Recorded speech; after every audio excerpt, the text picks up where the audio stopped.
All right, everyone. Welcome back to this really exciting and really interesting Esoterica talk with Dr. Dan Attrell on what we're kind of calling the dark side of perennialism. But really what we're saying is that, perennialism has a history like any idea has a history.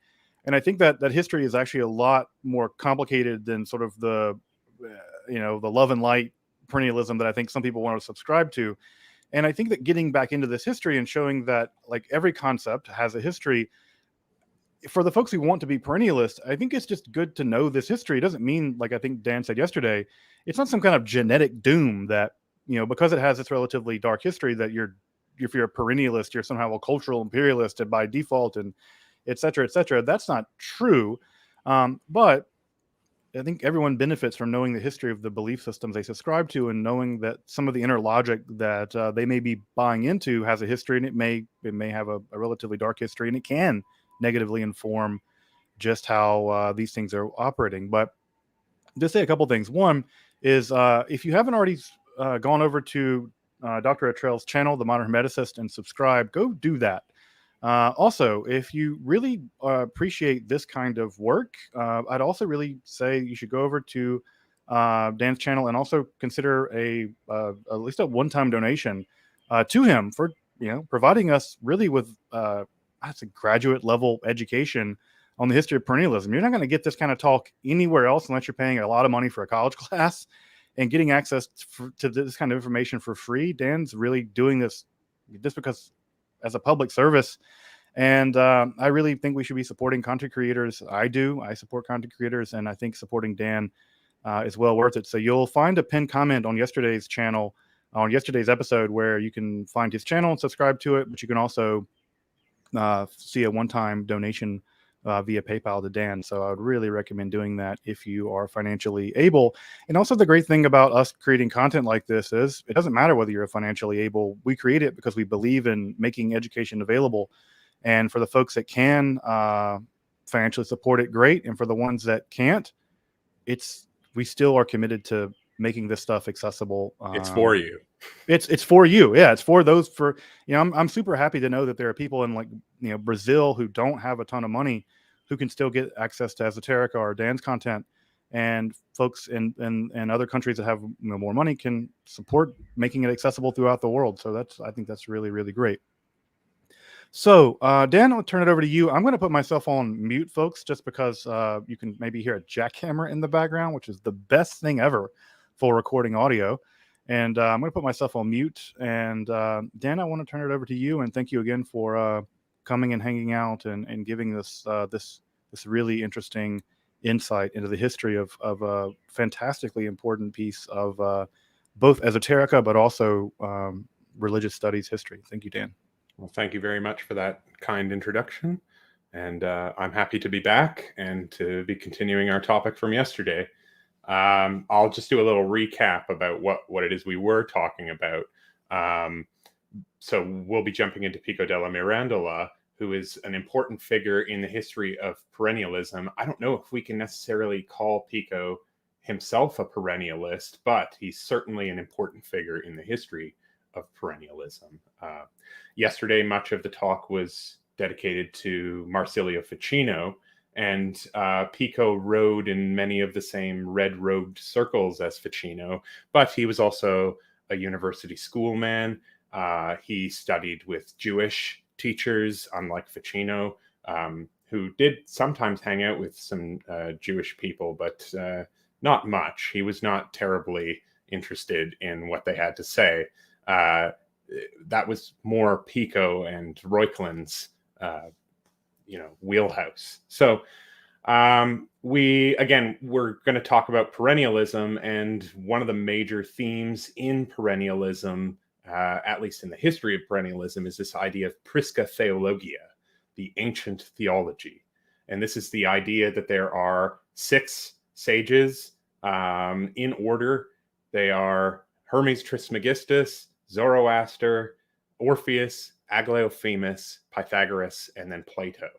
And that this is an intellectual, spiritual lineage that passed on a logocentric theology, which during the Renaissance was taken up as an attempt to unify and bridge the gaps between the religious disunity of the day, between Christian and pagan ideas, between Christianity and Judaism, Christianity and Islam, and so on and so forth.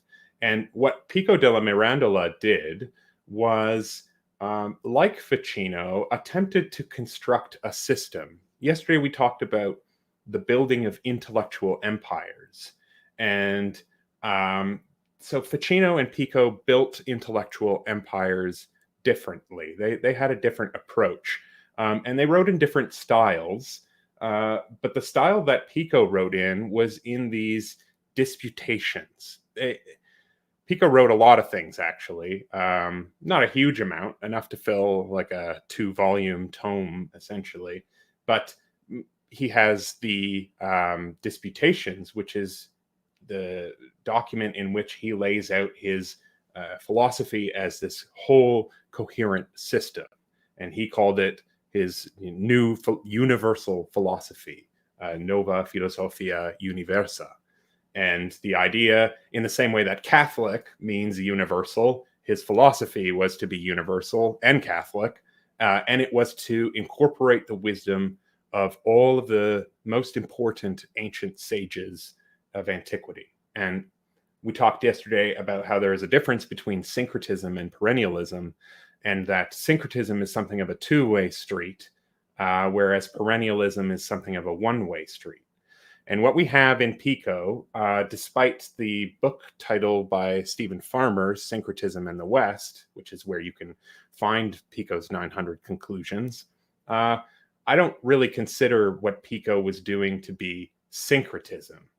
I consider what he was doing to be this more perennial idea of finding one absolute truth from which all other religions may participate, but have since degraded or fallen away from. And so the idea is he's casting present religious desideranda into the past, as opposed to into some kind of golden age in the future. And it's by restoring and recovering this lost system that we can bring an end to all of the turmoil that afflicts various religious communities, and also communities that are pitted against each other militarily. So whether that be the Ottoman Empire, or the French versus the Italians, or the Pope and his states, and the Eastern Empire of the Byzantines, which was falling apart by this point, or I suppose had fallen by this point. By about 40 years it had fallen. So we're going to talk about Pico. This slide is just a little intro slide for Pico. We've got Pico and his mother. He died at 31 and was extremely learned. Not perfect in his learning, obviously, but extremely learned. Presumably he started while he was, in diapers, so to speak. And he had a very rich philosophical career until he was probably murdered in 1494, I believe. Yes, that's right. Which is on the same day that Charles VIII, the King of France, invaded Florence and caused the Medici rulers to flee, and basically left the place in the power of Savonarola, who is a character that will come up probably later when we talk about skepticism, especially Pico's nephew, Gianfrancesco Pico, and the influence that he would have on the rejection of the perennial philosophy and the rejection of literally everything that Pico worked to build in his lifetime. So I think we could probably move to the next slide. So this particular segment, or this quote, is taken from the Heptaplus, which is actually one of Pico's later works.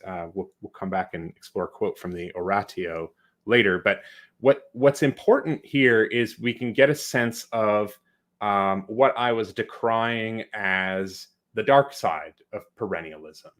And that is, again, not just the fact that people are trading religious ideas or equivocating certain religious ideas. It's the idea that ideas are being extracted from one religion and then used against them as weapons. And this is, this isn't just me being poetic. This is the language that they used. They framed all of this stuff in the language of spiritual warfare, and it's important to understand it that way. And spiritual warfare by definition is non-physical. So we speak of weapons of war and of forcing people and of attacks and all of this and that. And that, Pico isn't actually calling for violence, but there were obviously people who were doing real violence. This is written in 1489. This is 3 years before the Alhambra decree, where all of the Jews were kicked out of Spain and Sicily, or forced to convert, or Portugal, I think, in 1496. So these are these massive movements where there's actual violence going on, and this stuff is in the air, these intellectual empires. And so while Pico isn't one going about, living the crusader life, he is giving certain intellectual justifications for that attitude. There's also something to be said about Pico fostering intercultural learning. So this is a two-edged sword.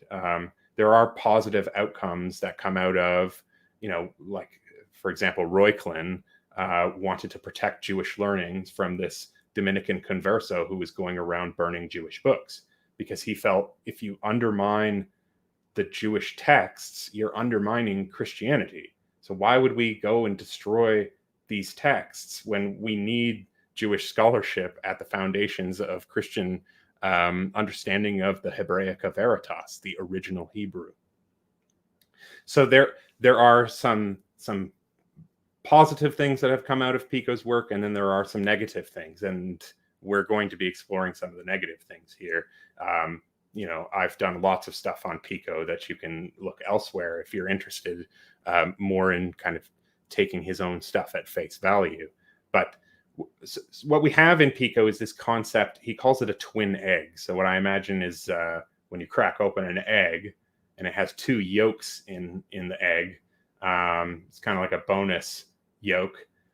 That's how Pico conceives his new universal philosophy.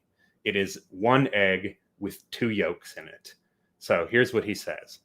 Since much about the angelic and invisible nature is handed down by 1, the ancient Hebrews, and by 2, Dionysius the Areopagite, it was my plan to expound the words of Moses according to the teachings of both schools. But since what is said by the Hebrews is unfamiliar to Latins and could not be easily understood by our people unless hatched from a twin egg, as they say, I explained nearly all the dogmas of an ancient learning of the Hebrew people. I thought I ought to put it off until I had made these dogmas known to my countrymen by writing of them in the 900 Conclusions a few years earlier, examining how far they agree with the traditions of Egypt, the philosophy of Plato, and Catholic truth. So right here, just notice how, what makes the Hebrew learning important to Pico, the hidden dogmas, is that they agree with the traditions of Egypt, Plato, and Catholicism. So this is the perennialist impulse. You could say without the dark side. This is just these equivocations. But what we get in the next sentence, we get this more weaponized attitude. And that is, Pico says, if the Hebrews agree with us anywhere, we shall order them to stand with the ancient traditions of their fathers. If anywhere they disagree, then drawn up in Catholic legions, we shall make an attack upon them. In short, whatever we detect foreign to the truth of the Gospels, we shall refute to the extent of our power, while whatever we find holy and true, we shall bear off from the synagogue, as from a wrongful possessor, to ourselves, the legitimate Israelites. So this is really the crux of the issue, is this idea of appropriating and then turning around and weaponizing ideas. And this was not so much done at the level of exoteric practice. Pico was never trying to, get people into circumcision or honoring the Sabbath. In fact, he has a whole section about how the Sabbath is better to practice on Saturday or on Sunday than Saturday.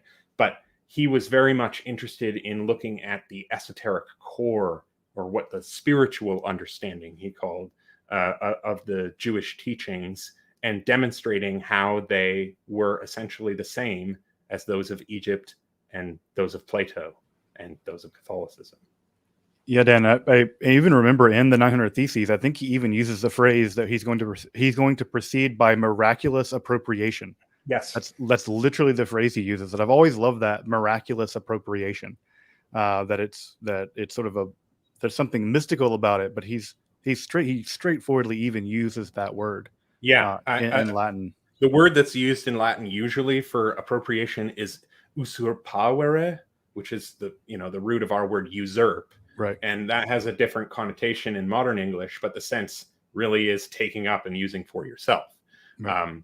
Ficino, when he's talking about the Prisca Theologia in De Christiana Religione, his whole theory is that the Neoplatonists, from, let's say, Middle Platonists, Numenius and onwards, were actually usurping, that's the Latin word, I say appropriating, the teachings of the Christians, of Paul and of Dionysius the Areopagite, his convert.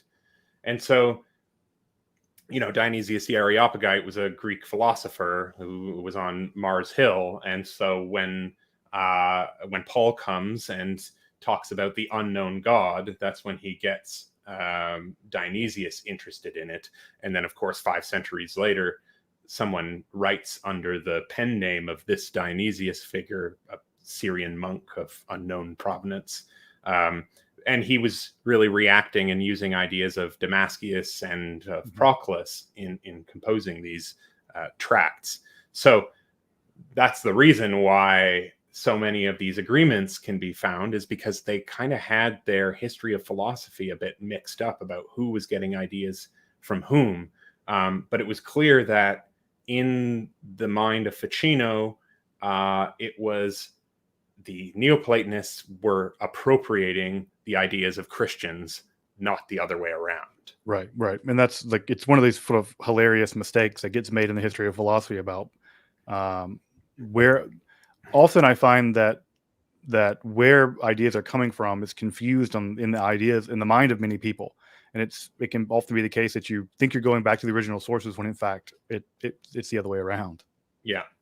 But I want to show also just so how important Dionysius is to this whole endeavor. And that's the Platonic linchpin, I would say, in Pico's philosophy, although he was very much a reader of Plato and was familiar with Plato. For him, the real essence of Christian Platonism, and I would agree with him, was in Dionysius the Areopagite. It's this apophatic mysticism. But being a schoolman trained by Averroists, by Aristotelians, and so on, Pico was also very interested in the cataphatic approach to divinity. And he made it his intellectual empire was predicated on the union of Plato and Aristotle. So not even so much the union of Kabbalah and Christianity, although that plays an important part.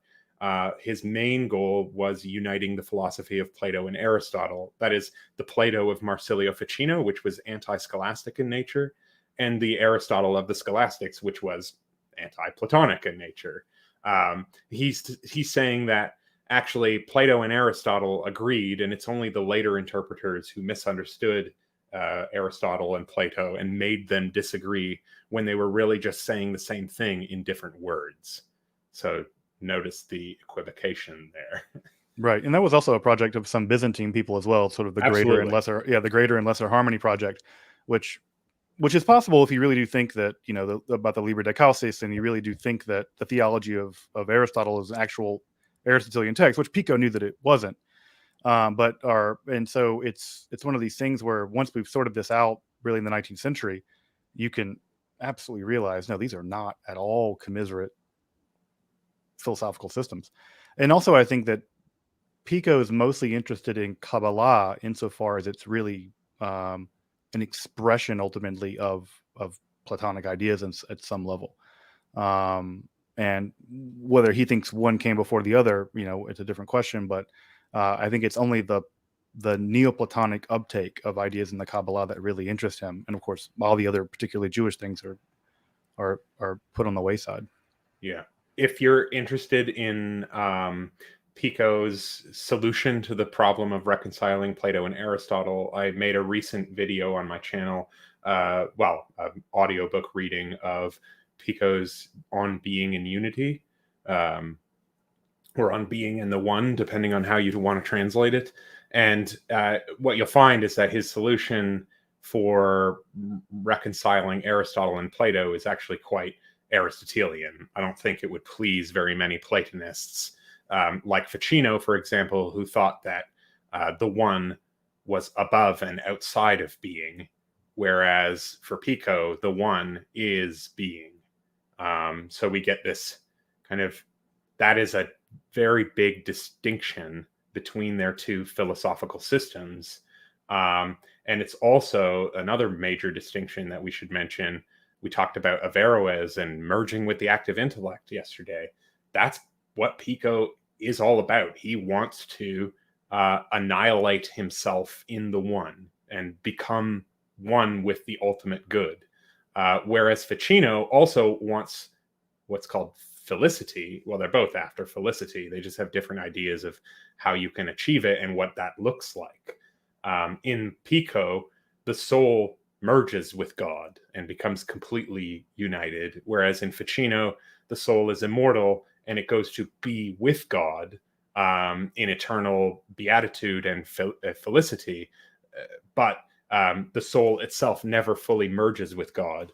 And this is something that Pico got from studying with certain Averroists like Elia del Medico. Right. I was going to say this. I mean, again, it's amazing how both Scotian, right, his solution is, which is like, I mean, Scotus never went quite that far, but I think a certain read of Scotus gets him, his theory of the univocity of being. I think gets you right on the doorstep of that. And of course, yeah, lurking in the background of all this is the influence of Averroism, which is really, it's just amazing how much of an impact those ideas had on early esotericism, and how in many ways, early Western esotericism, and how these days, I think Averroism never gets talked about in Western esoteric circles.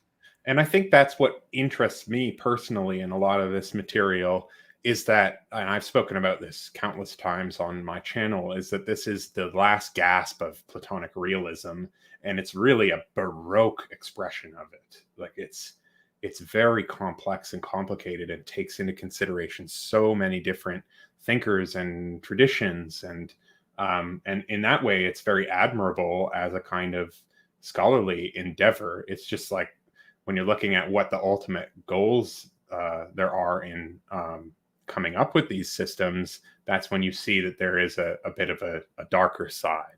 So maybe we can move to the next slide. So this is also from the Heptaplus. This is from I think the book 4, which is the middle book of his exposition. And it's all about the middle of time and how Christ comes in the middle of history. And even the people who wrote the Avodah know that the Messiah comes in the middle of history. And that's really what he's trying to demonstrate, is that that lurking in the Talmud, for example, you can find confirmations for Christianity.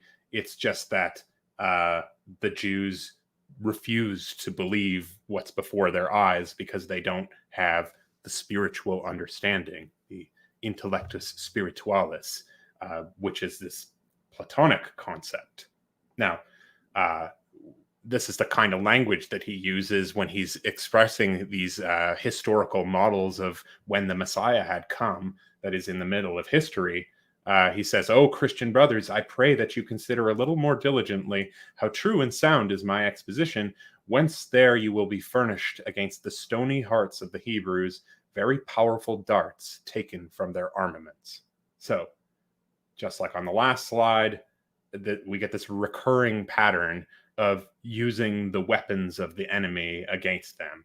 And here on the right, we have a picture that actually is from the 1600s, and it's the frontispiece of an edition of the Pugio Fidei of Raymond Marti, who was one of these Dominican converso polemicists who turned around and wrote against Jews, wrote using Hebrew arguments. And so you see on the ground, there's a defeated Saracen, and the rabbi is next, and the dagger in the sky says Pugio Fidei, the dagger of the faith. And what the dagger is, what the darts are, what the spears are, what these weapons are texts. You know, they're not actually, although there was real violence, this is not what these men were suggesting. They were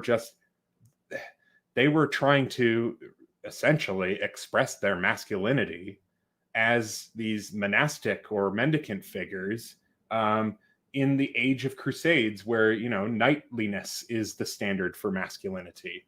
So how do I participate if I'm a monk and I'm dedicated to all of these kinds of things? How do I share in the knightly struggle? Well, I engage in spiritual warfare, where we use the darts and spears and armaments taken from the enemy's armories. So again, when I'm talking about weaponization and all of this stuff, this isn't just modern buzzwords that I'm using. This is literally how they conceive of their own endeavor is in this model of warfare. So we can move on to the next slide. Now, I see there's a picture missing. That's okay. Oh, there it is. Okay. So I just have this little picture here to demonstrate some of the comparative approaches to scripture that emerged in the 15th century. So we've got the Bereshit and the Latin in Principio, and side by side, analyzed in parallel. And this is something that was very important to the humanists. That is, not dealing with everything all together, pooled together, but dealing in things in parallel, and how they all culminate. Maybe parallel is the wrong word, because parallel lines never touch.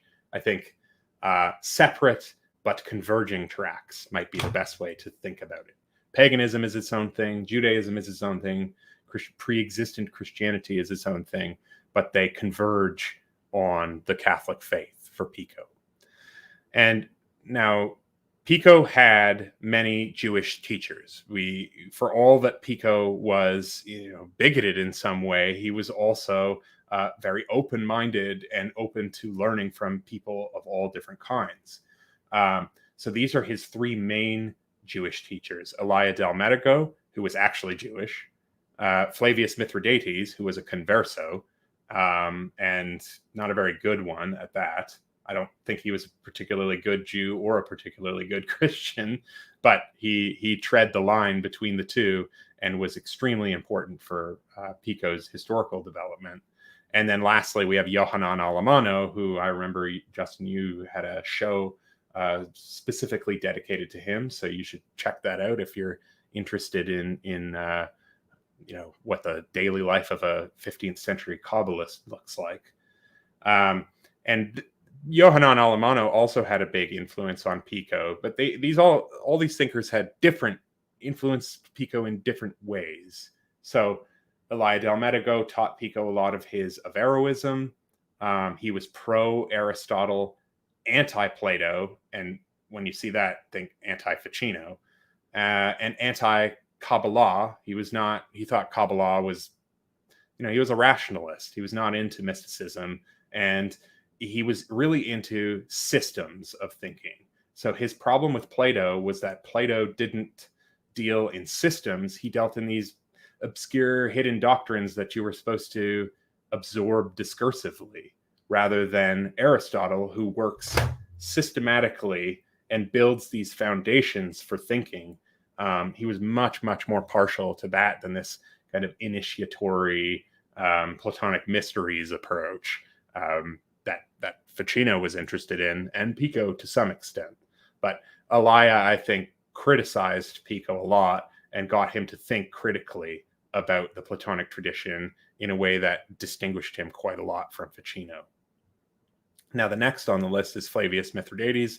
As I said, he was a converso, and in 1481, he was asked to come and preach in front of the Pope and his cardinals on essentially the fundamental unity of Judaism and Christianity in the past. And so this work, which I would love to translate one day, so please, if you're thinking of translating it, don't, because I would love to do it. It's the Sermon on the Passion of the Lord. And this is Flavius Mithridates' attempt to show that there was a kind of religious substrate that all modern religions share in. So he was a perennialist of sorts. But it's unsure how sincere he was in this perennialism, if it was just a kind of opportunism to look good for the Pope as a convert. He was then hired by Pope Sixtus the Fourth, and he was hired to translate 70 volumes of Kabbalah. And I say translate and mistranslate because, you know, these books are hard enough to understand in Hebrew. To try to render them into a language that is not the language that Kabbalah is normally debated in. And remember, a lot of Kabbalah has to do with letters and numbers and, linguistic puns and things like that. None of that stuff carries over when you translate it. And that's really where Pico gets his Kabbalah from, is, you know, what we have of Pico's Kabbalah is filtered through Flavius Mithridates. So if we want to say that there is somebody who is the true origin of Christian Kabbalah, there are some earlier dabblers, but Flavius Mithridates is really the first. And then Pico usually takes the credit for it. But if we look at the studies of people like Kaimer-Jubski or Giulio Bussi, who basically ripped open Pico's library to see what the guts were, we find, mostly Menachem Recanati and that sort of stuff being filtered through Flavius Mithridates and Christianized. So there were a lot of places where this is what, Copenhagen and Kaimer-Jubski did it first. They call this Pico's or Mithridates' mock mysteries. So the idea is that he was tricking Pico or fooling Pico into believing these things and writing books for him, which he was being paid for. Like, Pico was a prince. He had the financial means to pay Mithridates for all of this stuff. And so he was laughing. He was just translating all kinds of material, sometimes mistranslating and sometimes making Kabbalah seem more Christian than it really was. Yeah, Dan, that was like a cottage industry of conversos, was basically taking sections of the Zohar and then interpolating into them in the Latin, the Trinity, basically. And this was so much so that entire sections of the Zohar get quoted in some of these really early works that don't occur in any manuscripts we have of the Zohar. And it's clear that they've just interpolated them in order to get something much more like a Trinity working. And that idea persisted all the way up into, it's without those forged sections, I don't think Christian Kabbalah would have ever got the kind of footing that it eventually got in order to be used by Reuchlin and Agrippa and Dee, and eventually becomes the sort of the backbone of Hermetic Kabbalah. So it's interesting that so much of it rides on straight up forgery. Yes, or mistranslation, right. Or just, fudging things where, translators can do that. There's a lot of places where they have flexibility to do things, and sometimes they may translate things in a way that suit their preconceived notions. And then the last figure is Johannan Alemanno, who he doesn't figure as much into this. Pico has, like, for example, certain anti-magical polemic bits in the Heptaplus, which I imagine is a kind of response to hanging out with Johannan Alemanno, who, they were hanging out around that time, which is 1488. Okay, so for the next slide, we have Pico discussing these books that were translated for him by Flavius Mithridates. He says, I saw in the 70 volumes of Kabbalah translated at the behest of Pope Sixtus IV, so help me God, a religion not so much Mosaic as Christian. There I read about the mystery of the Trinity, about the incarnation of the Word, about the divinity of the Messiah, about original sin, its atonement through Christ, reading the same things we read every day in Paul and Dionysius, in Jerome and Augustine. But where these books bear on philosophy, you might actually be hearing Pythagoras and Plato, whose teachings are so closely related to the Christian faith that our Augustine gives great thanks to God because books by the Platonists came into his hands. All in all, there is hardly any point of contention between us and the Jews on which these books of Kabbalists cannot defeat and rebut them, leaving them no corner to hide in. So, I'm going to beat a dead horse again. What we have is the perennialist impulse, where you see points of commonality between the works of Kabbalah and Platonism. So he's naming all these Platonists: Dionysius, Augustine, Pythagoras, Plato. I mean, you wouldn't really call Pythagoras a Platonist, but close enough.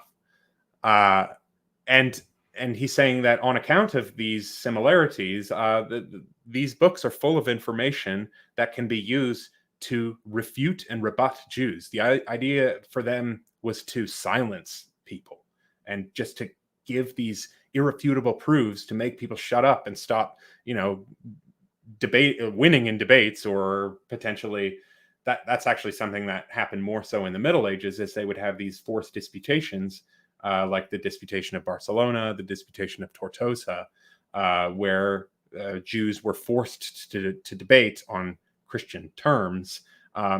And sometimes they lose. The Christians would lose. And so the idea was, how do we make it so that we never lose? How do we avoid this embarrassment? So if I'm not mistaken, Thomas Aquinas wrote about how we shouldn't even just do these public debates because there's too much that can go wrong. But he wrote the Summa Contra Gentiles basically as sort of the end all, statement, so that missionaries didn't have to debate Muslims and Jews anymore. Yeah, because they kept going off the rails, which is amazing considering that they weren't even allowed to use the Talmud or the Mishnah or any rabbinical literature as proof texts in the debates. They had to rely just on the Hebrew Bible and their knowledge of the Hebrew Bible. It's incredible that actually worked at all. Yeah, and some of the conversos, they were allowed to use those materials, and sometimes they were forged as well. Right. Yeah, there are tons of sections to this day, there are still sections of the Talmud that were forged back then that are still used as fodder for anti-Semitism now. Yeah. It's mind-boggling to see that stuff. Yeah, Jerome of Santa Fe, who was a major source for Ficino, I believe, was using forged midrashim in his debates. And it happened all the time. And the other thing is that it's like dealing with Judaism as you would deal with them if they were Christians, because Christians are more into this scriptural, all scripture is inspired thing, whether it's the works of the church fathers or it's the biblical writings themselves. Whereas in Talmudic Judaism, these are more things to debate. I think I remember you saying something along the lines of like, these are votes when people make these kind of like argue claims, or if you read a claim in the Talmud, it's not to be read as sacred scripture in the way that, someone might read the letters of Paul, but these are opportunities for debate and reflection. And there's no authority that comes out with an ultimate consensus. And that, I think, flexibility or that lack of centrality really didn't sit well with these intellectual empire builders of the Renaissance. And so they were trying to find all of the best bits in the Talmud or in in the Old Testament prophets that would highlight their own beliefs and then use them in these polemics to silence Jews or rebut them, leaving no corner to hide in, to use Pico's words. Right. And this is also true in the Zohar. If folks had the chance to watch my recent episode on the Sitra Achra and the Klipot, there's not one theory of the Sitra Achra and the Klipot in the Zohar. There are threads of ideas that move, and they work this part out a little bit, and they work that part a little bit, and they'll come back to and use one part of this myth and build it out another part of the myth. But there isn't some centralized core theory about how all this works. It's just not, generally speaking, how Jewish literature works. It tends to be, Jewish literature tends to orbit ideas and riff on them in a I use the example in a jazz-like way. They're improvising on a theme, as opposed to, this is a piece of music, play from beginning to end, and this is how it should be. It's just a very different tenor for how these things work. But the problem with that is, if you come to a text with bad intentions or imperial intentions, you can mine out all kinds of things without context, stitch them together, and make them say all kinds of things. And that's also just because the Zohar was heavily influenced by Christianity. So there are like things that look like the Virgin Mary in there. The Shekhinah does look like the Virgin Mary because the Marian cult was being developed at the same time the Zohar was being written down in Spain. And so there's a religious exchange happening and a religious competition, because the Jews are like, yeah, well, you got this Mary thing, we got the Shekhinah thing. Like, so again, this is to the point of the perennial business, is that when you look at the Shekhinah and look at the Virgin Mary, and you think, oh, they're coming out of perennial truth of the divine feminine. I'm like, no, it's a cultural exchange in the 13th century in a cultural competition over this image. It's not a shared truth. It's actually the result of competition. It's the exact opposite of the same idea in some ways, but it is a shared vector, but not they're not orbiting some esoteric truth. It very much was forged in a very specific cultural system. Mm-hmm. So we can move to the next slide. So this is a very busy slide, and we can dwell on it as long as we want. But this idea on the right hand, so this is a chart put together by Brian Copenhaver, and it is invaluable. There's a lot of studying that went into putting together this graph. And this is how, on the right-hand side, how Pico understood the Sefirot. So he had his own kind of vision of Kabbalah, which, is quite familiar to a lot of people in the West, or, people who are interested in the occult nature of Kabbalah, people who watch Esoterica, for example. This is where Kabbalah becomes static. That's what Moshe Idel argues. And I actually take some issue with this perspective. It's definitely more static than the kind of moving arrangement of the Sefirot in the actual Kabbalistic works. But what Pico does is he's trying to demonstrate how God unfolds himself without compromising his absoluteness. And one of the ways he does that is that he has a coordinated unity and an uncoordinated unity. So in the coordinated unity, which is the Ein Sof, or the uncoordinated unity, that's where you just have the absolute, nothing really can be said about it. It's the Ein Sof. But we have the emanation out from the Ein Sof, and here is where we get this Trinitarian mapping. And now we've been talking about how this is a Christian impulse to find Trinitarianism in the Kabbalah, but actually there's a twofold inheritance to this process, and the other one is Platonic. The other one is Proclean. And there was this idea of Proclean triads that we have to use to unpack how Pico envisions God extending himself. And what that is that there are, first off, divine names play an important part in this. So each Sefirot has an associated divine name with it. But in brief, when we're looking at this graph on the right-hand side, Keter, Chokmah, and Bina, the supernal triad, represent the Father, the Son, and the Spirit, respectively. But that's only one configuration. That's the like absconded configuration that is above the gap. There are other ways that God in his Trinitarian form expressed himself. Another of these Proclean triads is the Keter, Tiferet,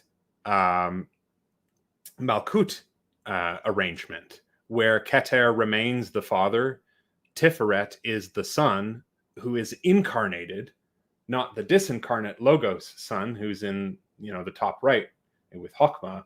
He's the incarnate Son, and he's associated with the Tetragrammaton, which Pico doesn't say terribly much about it. He mentions that there are mysteries to the Tetragrammaton, but we have to get to Reuchlin to really unpack what it is that Pico was alluding to, which is the idea that the Yod-He Vav-He is hiding.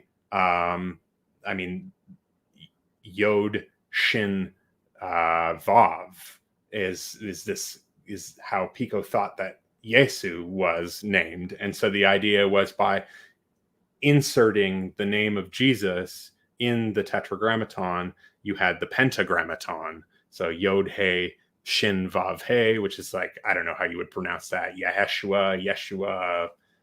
Just Joshua. Yeah, it's Yehoshua. Yeah. So yeah, people forget it's like Josh of Nazareth. Yeah, exactly. It's just like Joe Blow, right? Like, yeah, it's a very common name. Yeah, and also this book, the folks want to look this up. This is Reuchlin's book on the miracle-making word. Yeah.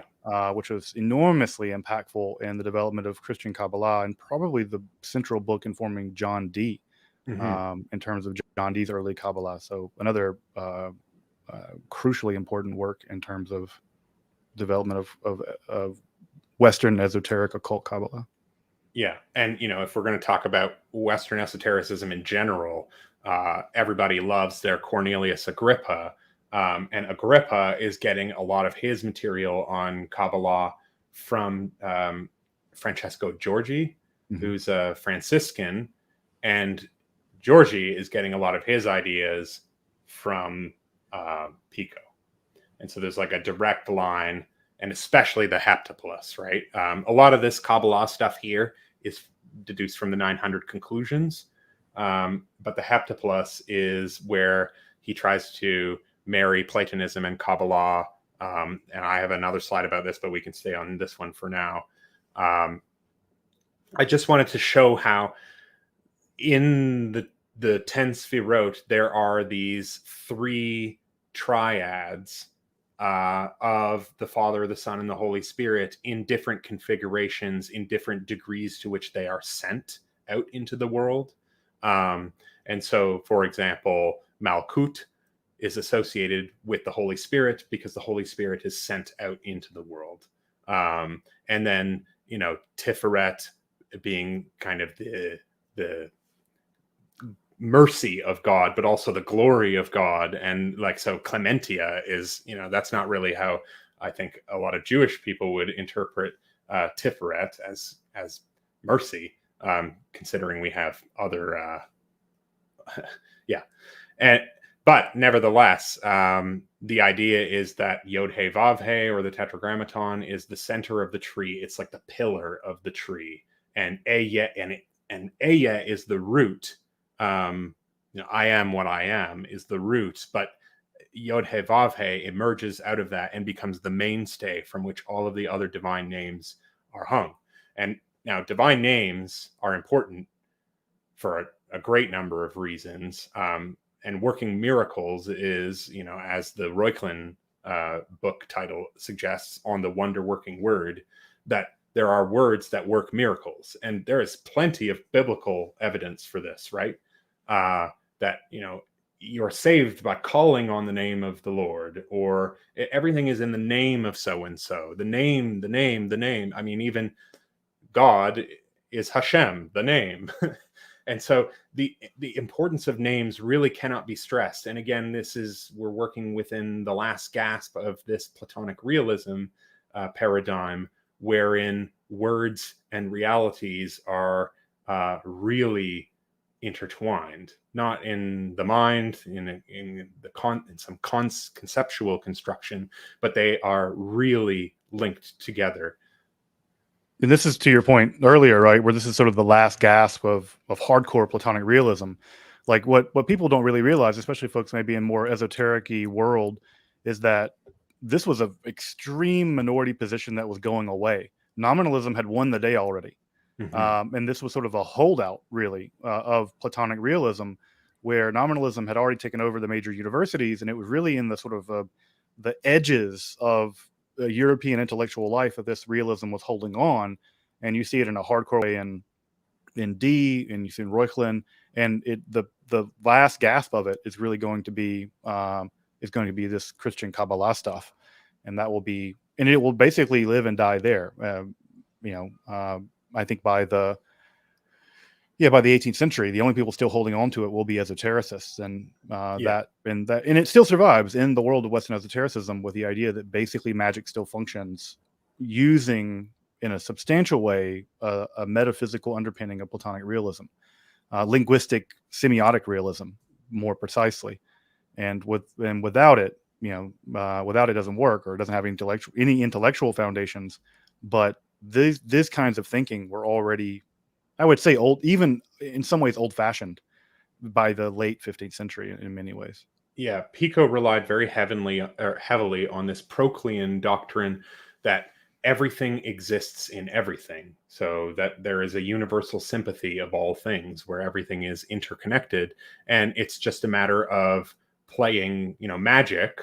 Pico even uses this word, but he uses it equivocally, not to mean, goetic magic, and that was being practiced, let's say, by the clerical underground, but he meant playing with the strings that connect all things. And his main way of doing that was by working with Hebrew, because he thought that Hebrew, as far as Pico was concerned, and as far as his evidence could allow him to think, Hebrew was the most ancient language, the most ancient alphabet. He didn't know about Paleo-Hebrew. He didn't know about Sumerian or Akkadian or any of that stuff. As far as he was concerned, Hebrew was the fundamental language that God himself taught to Moses. Nobody wrote before Moses. There were no books. There were no earlier writings that Pico could find that go from before Moses. And that was a really important part of this whole thing, is that Hebrew itself is, beamed from the mind of God and taught to the prophet. The prophet used it to inscribe the law, and the law is magical in a way.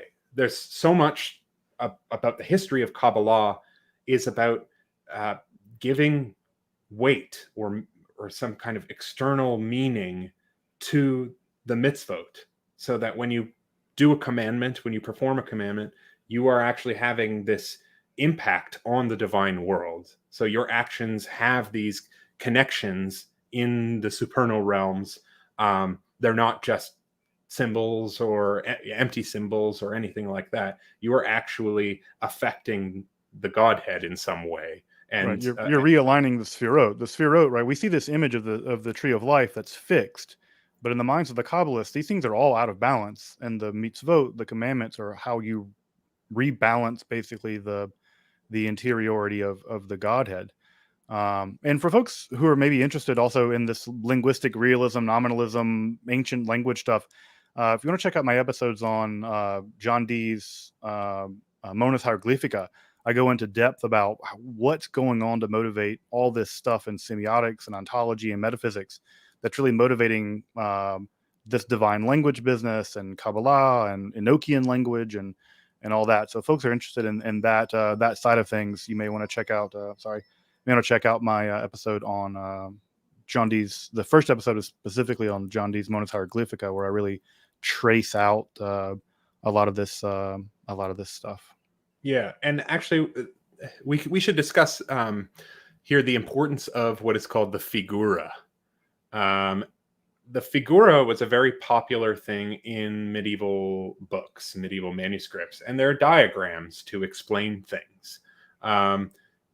It is a very common medieval thing to try to wrap up the whole world or the whole universe into one single symbol or diagram. You see this in Joachim of Fior, who actually gets mentioned by John Dee. He calls him Joachim the Prophesier. Right. He has this huge, folks may have seen this before. There are these great, huge medieval maps of history with the divine names and all of history basically built into these concentric ring maps of all of biblical history. They for whatever reason, there needs to be like a poster of them. They're really that cool looking. And it's all triads all the way down. Mm-hmm. Oh yeah, definitely. So and Pico was not unaware of this. He actually mentions Joachim of Fior in his conclusion, saying that he was he prophesied through formal numbers and through natural prophecy. So the idea is that prophecy is something that emerges from just the way that the mind is built and operates in the universe. It's just if you try to look at what is the common denominator between the three worlds, the celestial world, the super celestial world, and the terrestrial world, you'll find that the one thing that operates on all three levels is number. And so number really is the foundation of all things. And for Pico, number is the forms. So you can see the beginning of this inkling towards the mathematization of the universe that becomes a lot more prominent, I would say, in the 16th century. But, it starts not just with Pico, but Pico is definitely an important figure in this. But the building of figura, I think that we can tie like the Tree of Life and all of these kinds of the Joachim of Fior, three ages of history diagrams. These are totalizing attempts to explain the whole of time and space in these kind of very basic, simple metaphysical terms. That this is the alpha. In Joachim of Fior's case, this is the alpha and the omega unfurling itself. A one in a 1, 2, 3, 2, 1 kind of configuration. And Pico was aware of that, and so he knew that there were Christian traditions that were not Kabbalistic, but so he says, these traditions are among us Latins. They're just not very well known. And he wanted to demonstrate that actually what is known secretly among certain Latins was shared among the Jews, among the ancient Egyptians, among the Pythagoreans, and so on and so forth. Before moving on, maybe I wanted to mention something about Pythagoras. Pythagoras plays a huge role in all of this. And a big part of that role, I think, is this budding Italian nationalist sentiment, because Pythagoras is thought of as this teacher to Plato. But we got to remember, even though Pythagoras was born on Samos, he spent most of his time in what would become Calabria, which is where Joachim of Fior is from. And that is, southern Italy became a hotspot for the Pythagorean philosophy. And I think a lot of, in the Renaissance, what they were trying to do is reconnect with that ancient wisdom tradition that had always been local to Italy, and which they also thought, based on Numenius and other thinkers, Pythagoras himself had studied the Hebrew mysteries. No, right. I think it's Pico, right, that even says this. I think in one of his letters, he goes and directly says this, that Pythagoreanism was lost, and yet it survived in the Kabbalah, and therefore we can mine out what is authentic Italian Pythagoreanism by studying Kabbalah, which is, but he explicitly states that as his motivator. So Pico may say it in many ways, but I know the person who's really explicit about it is the prologue to the Wonder-Working Word by Reuchlin. It must be there, yeah. Where he's talking about how, knowledge faded out, but thanks to Petrarch, and other people, they revived interest in the ancient past. And so I think he says what Ficino did for Plato and what who is it? Jacques Lefebvre d'Etaples or something for Aristotle. I forget exactly who he names. Right.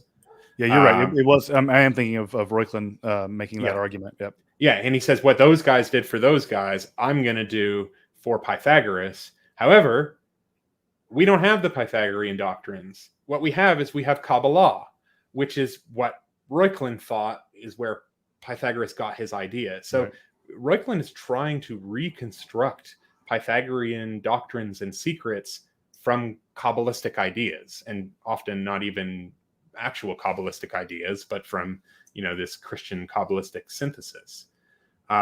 So Pythagoras is important, and he figures, he's the second last guy in the Prisca Theologia narrative. And he fits into this very neatly, especially when we're talking about Italian humanists. And, well, Reuchlin wasn't Italian, but might as well have been in terms educated in that milieu. Yeah. Yeah. And so I think that's again because they get it exactly backwards, because it's almost certainly Neo-Pythagoreanism in the Syrian context that gives rise to Sefer Yetzirah. Yes. Which is just, again, it's just like when we do the historiography, we're like, yeah, you guys were just you were right, just exactly backwards. Yeah, and the Sefer Yetzirah has its roots possibly in the mystery of the Greek letters, which is like a Christian Greek text about, based on this idea that God is the Alpha and the Omega. Well, what does that mean? Right. So let's take that idea seriously. Right. Yeah, I think filtered through a specifically Syriac intellectual milieu. But yeah, I think it's, I tend to buy the arguments by, what's his name? Zahi Weiss, that's where that stuff is coming from. There's also even Samaritan documents that are doing the same kinds of things around the same time. Yeah. So it's funny that these Renaissance guys weren't totally off. They just didn't have all the pieces of the puzzle. They just didn't know how the puzzle went together. But they were right that these are the fundamental pieces. Yeah, they were doing the best they could with what they knew. And, in a lot of ways, they knew they were a lot more read than a lot of YouTubers, let's say.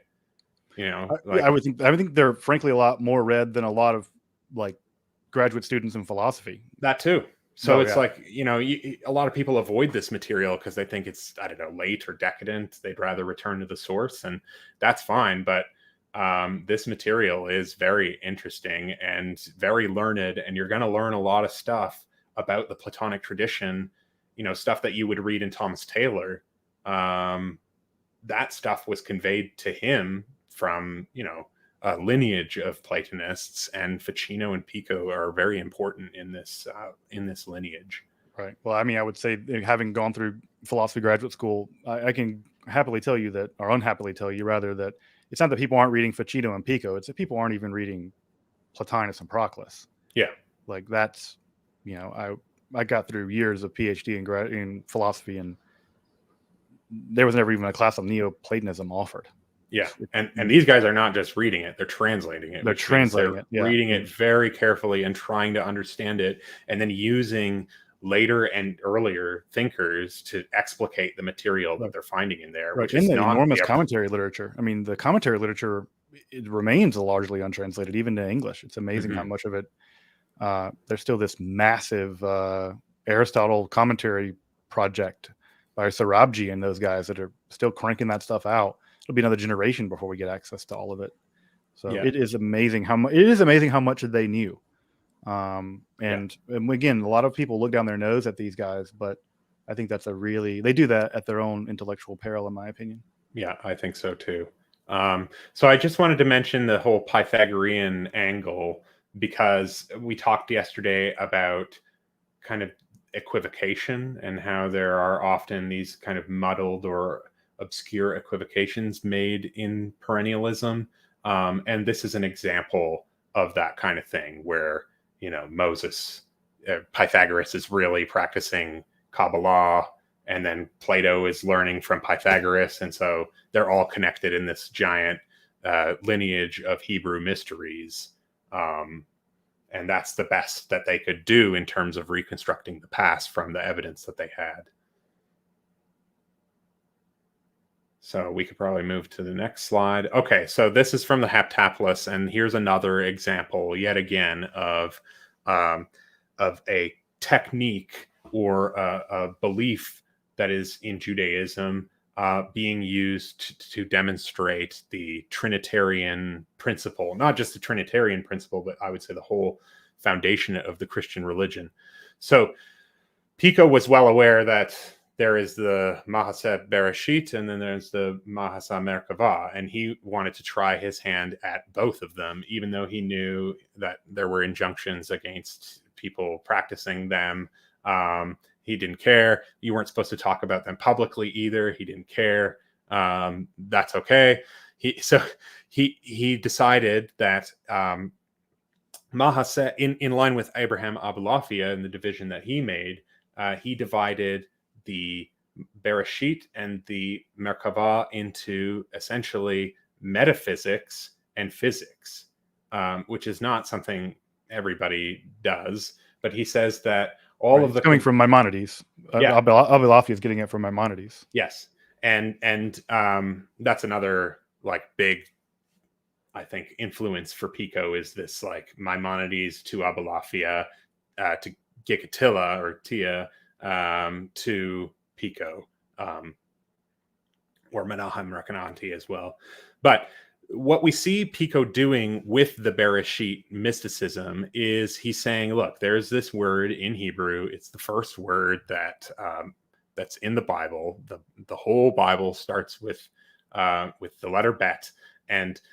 But beneath, why did Moses, or God, through Moses, write it this way?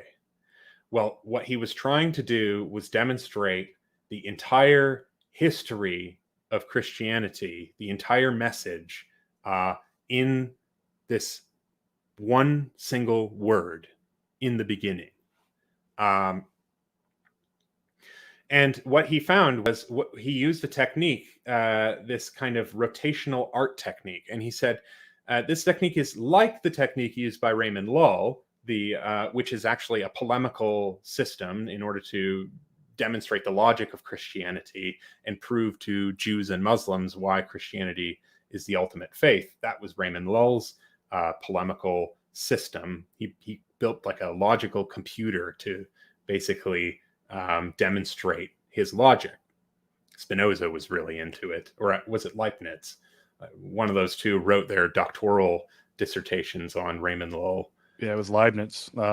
It didn't go so well for poor Raymond Lull. I don't think the computer worked for him. I don't think they were very impressed by that. No, they did martyr him eventually. Well, they've stuck him on a boat and sent him back home a few times before they ended up martyring him. But he really wanted it, so he ended up getting it.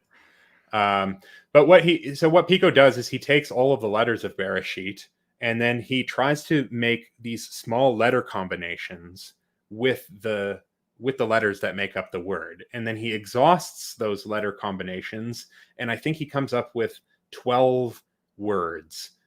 So he has, by mixing the letters, he has Ab, which means the Father, Bebar, in the Son, and through the Son, for the prefix. Bet means both. Resit, the beginning. Sabat, the rest and end. Bara, created. Rosk, head. Es, fire. Seth, foundation. Rob, of the great. Hisk, of the man. Berit, with a pact. Thob, with good. So, forgive my pronunciation, but he says if we fit all of these words together in a sentence in the following order, it will read like this: the Father, in the Son, and through the Son, the beginning and end, or rest, created the head, the fire, and the foundation of a great man with a good pact. So what does that mean? The Father, the highest portion of the Trinity, in the Son and through the Son, the beginning and end or rest, so the Alpha and the Omega, but also the beginning of time, and also the felicity of man, the ultimate goal of mankind is this Son. Created the head, the fire, and the foundation.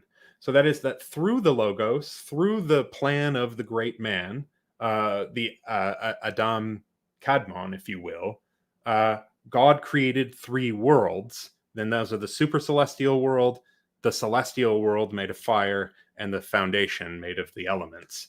And he did this with a good pact. So this is like the word that he would use. I think foedus is the Latin word that he uses, but it's also what Abraham makes with God. The importance of the covenant is stressed here. And the idea being that the covenant is that the Messiah is being sent for salvation of mankind. So right here, you again get this sense that Pico is trying to use Kabbalah in order to demonstrate the truth of Christianity. And this is, I think Copenhagen calls this rhetorical fireworks. It was meant to dazzle Christians into being like, holy cow, if the first word of Bereshit contains all of these mysteries, what could the rest of the text contain? Like, we all need to learn these techniques. We need to learn Hebrew so that we can actually read the books of the prophets properly in their full Trinitarian understanding. And I think that, this lies at the roots of the Christian interpretation of Kabbalah. And we should never forget that.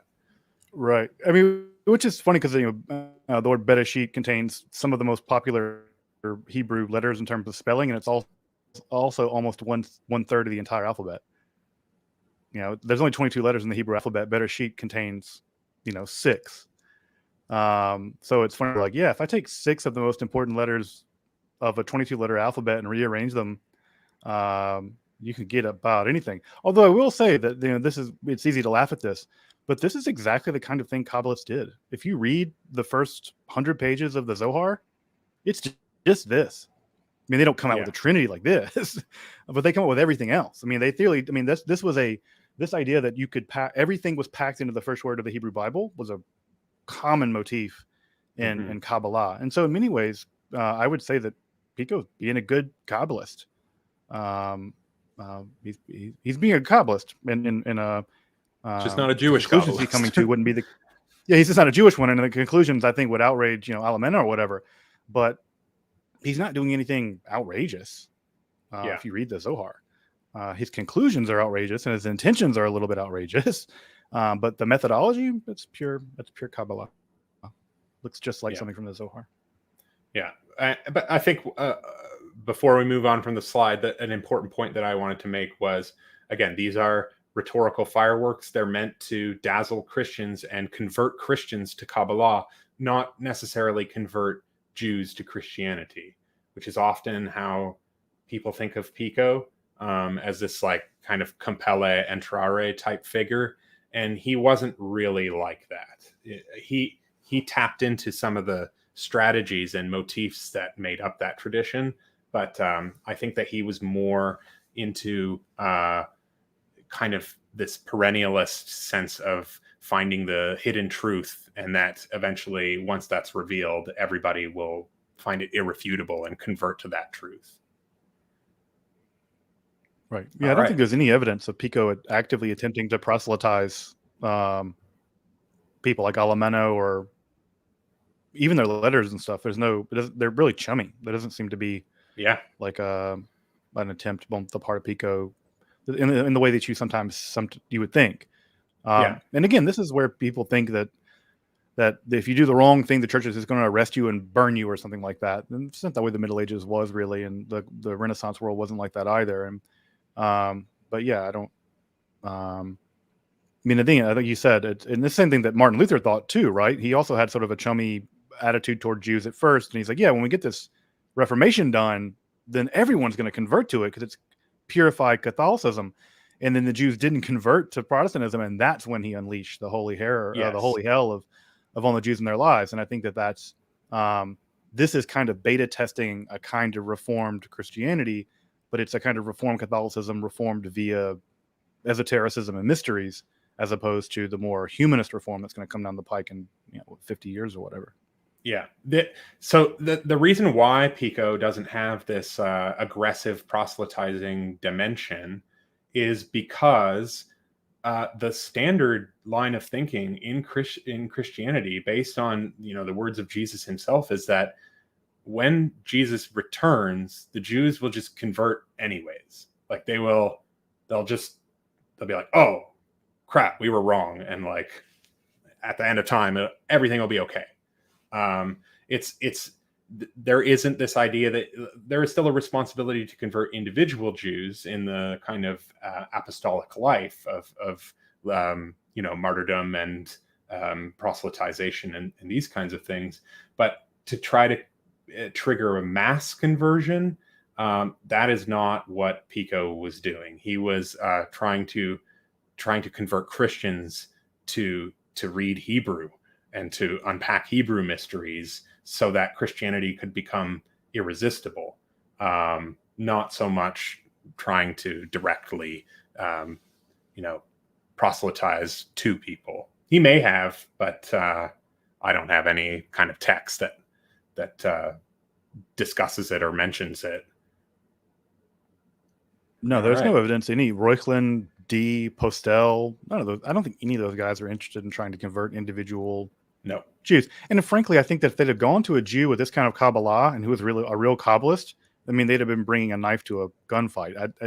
I think they recognize. I mean, you really don't want to go with the kind of meager Hebrew and Aramaic that these guys had to actual Kabbalists and be like, I'm going to beat you at your own game. I think they knew better that would be a losing game. In a way that an actual Kabbalist would look at this and go, eh. And a Christian look at this and go, oh my God, what great mysteries.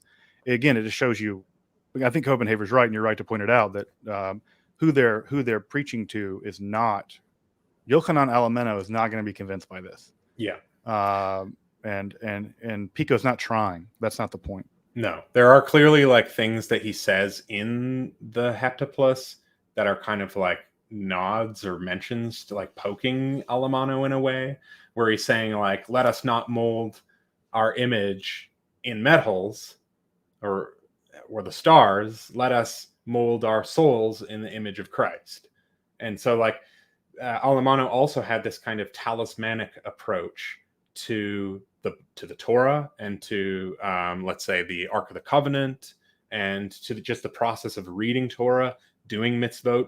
Like all of those ideas were very intertwined with his ideas about ritual magic from like Picatrix and those kinds of works.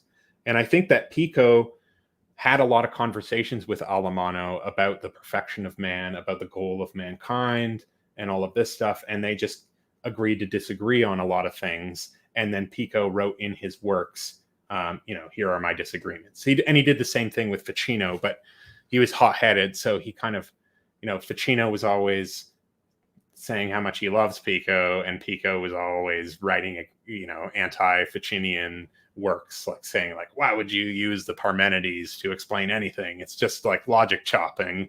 It has nothing to do with the like mysteries of Christianity or anything like that. You should not base your metaphysic on Parmenides. Those are the kinds of debates that Pico would have with Ficino, and his debates that he would have with the Jews were more Christological in nature. All right, next slide.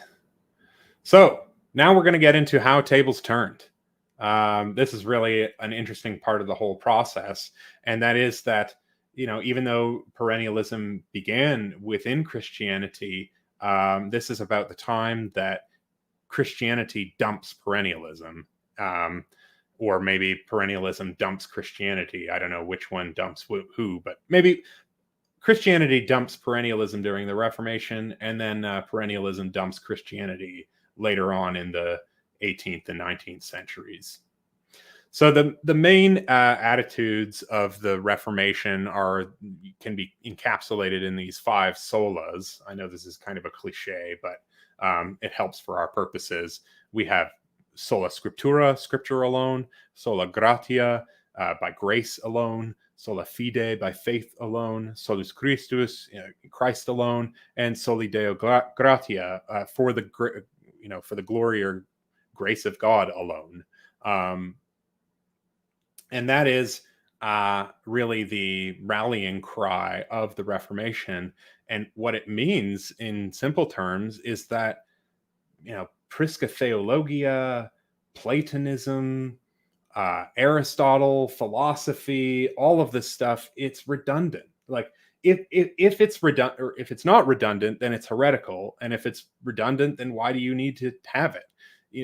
We might as well just work closely with the scriptures, which contain, the scriptures don't contain everything, but they contain everything required for salvation. And if salvation is the ultimate goal of mankind, then why do you need anything else than scripture?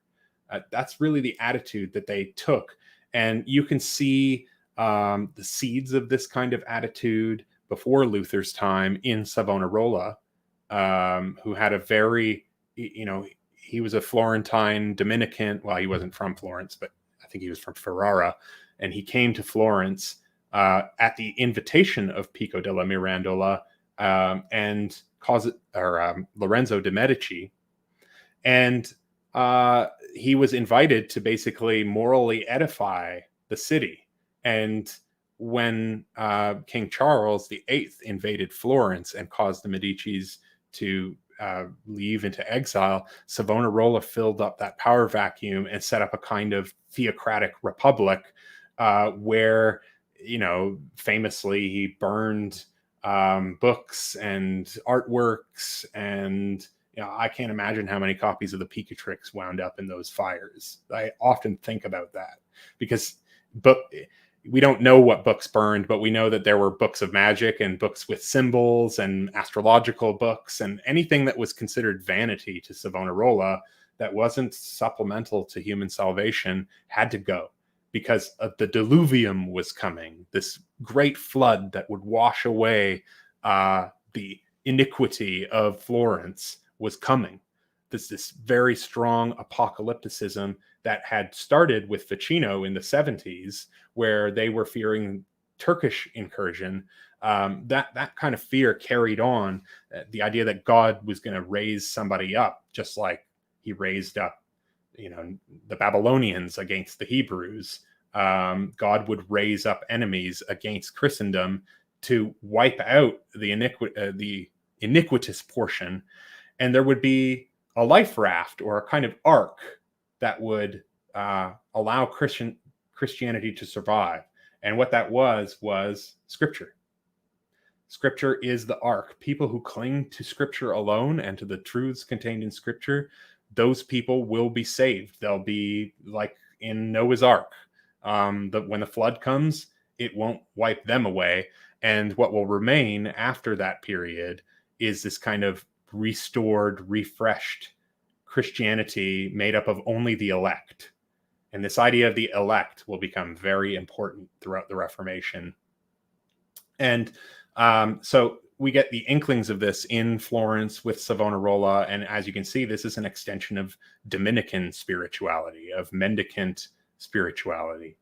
And the Reformation taps into that. They reject mendicant spirituality in a lot of ways, but they also incorporate a lot of things about it as well. The Franciscans and Dominicans, a lot of them converted to Protestantism early on and left the cloth, and basically became anti-Catholic polemicists. And Erasmus, even, who was a Catholic and never converted, he was very much into this rationalist, simple piety. He was not interested in all of this philosophical elaboration of his faith. Famously, this is what he says in one of his writings. I love this quote. He says, "Talmud, Kabbalah, Tetragrammaton, Gates of Light, these are all but empty names. I would rather see Christ infected by SCOTUS than that rubbish. Italy has very many Jews, and Spain has hardly any Christians."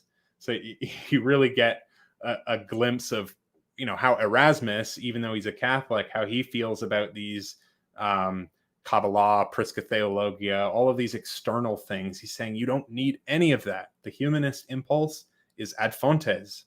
It's to return to the source. And for him, the source in its purest form is the Gospels. You don't need anything else for salvation. And that's really the attitude of the Reformation, and that's the dagger in the heart of perennialism that really fractures that tradition and separates perennialism and Christianity from one another.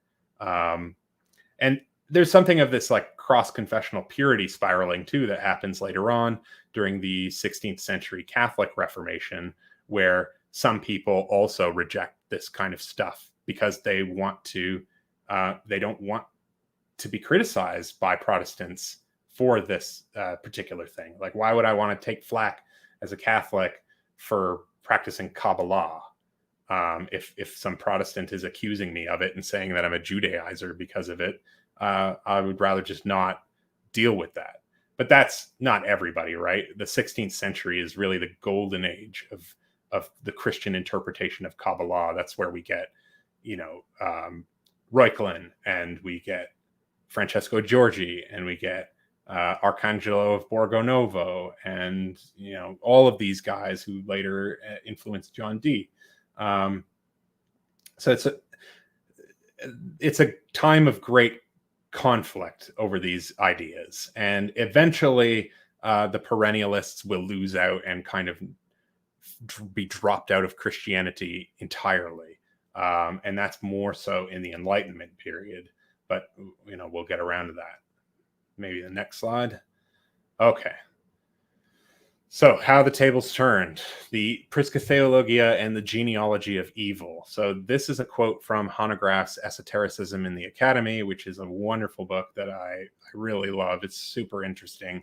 And he said, it's important to realize that even authors who were generally sympathetic to the ancient wisdom might still be cautious about the dangers of magic, paganism, and heresy, as has been clearly pointed out by D.P. Walker.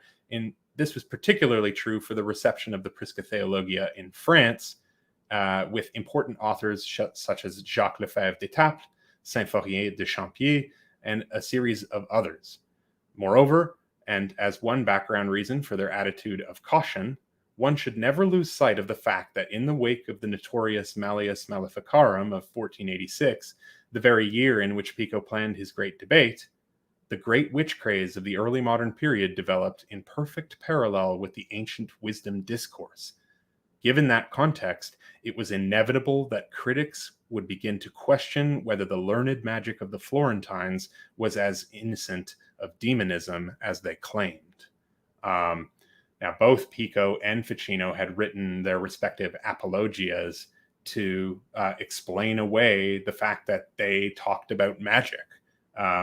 Pico had to explain why magic had a position of importance in the 900 Conclusions, and Ficino had to explain the position of magic in his 3 books on life, which borrowed heavily from the Picatrix. And this gave rise to this kind of suspicion of learned magic, gave rise to what we call the genealogy of evil, or the inverted Prisca Theologia, which is a kind of satanic or demonic genealogy. It's where everything went wrong, and how Satan infiltrated the history of thought and is leading people astray with these doctrines that are very similar to Christianity, but just similar enough to not actually have the one thing that matters, which is this Christocentric thing. So very early on in the 15th, 16th centuries, we start to see perennialism becoming the source of idolatry and demonism. I don't know if you have anything to add to that. We can move to the next slide otherwise.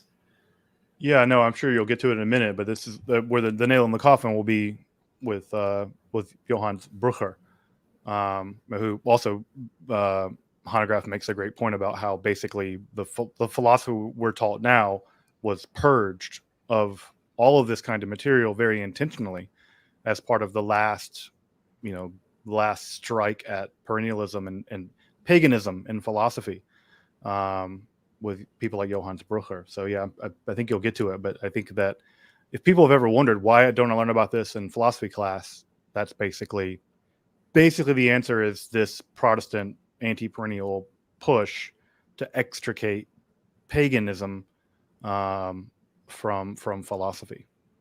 Yeah. So maybe, speaking of Hanegraaff, I'll read a portion of this because this page here is just so important to what we're discussing. And Johann Weyer is a very important figure. So Weyer was a student of Agrippa. Everyone knows Agrippa. Not everybody knows Weyer necessarily. However, Weyer was more like the skeptical side of Agrippa, the side of Agrippa that wrote on the vanity of the arts and sciences, not the author of the 4 or 3 books of occult philosophy. And what Weyer, based on this kind of Gianfrancesco Pico styled skepticism, believed was that the Prisca Theologia and all the sages in it are really where things started to go wrong. Hermes Trismegistus is an idolater. He's a pagan. And if you read any text like the Asclepius, which, was well read by Lactantius and Augustine and so on, it just goes to show that Hermes was trying to teach people how to, animate statues and draw gods down into images. And, this is, it's analogous to the ceremonial magic of the day, but it is also highly, morally suspect because it's a violation of the first commandment. Just have no other gods before me. Don't be summoning gods, down from the noetic world and have them embodying statues to prophesy the future to you. What else could this be but demonism? And that's really the argument that they start to make. What's a good section to read? So Weyer says, upon their return, they extolled the art and preserved it among their secret teachings. In fact, we know that Pythagoras and Plato approached the seers of Egypt, of the Egyptian Memphis, in order to get a knowledge of magic, and traveled almost all of Syria, Egypt, Judea, and the schools of the Chaldeans, the Assyrians, the Persians, the Arabs, the Ethiopians, and the Indians. Now we're turning to actual Hanegraaff's thoughts. In this narrative, magic means idolatry. It consists of invocation and worship of the pagan gods who are really demons.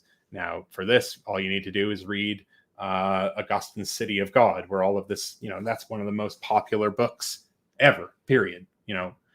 Everybody read it, and who could read.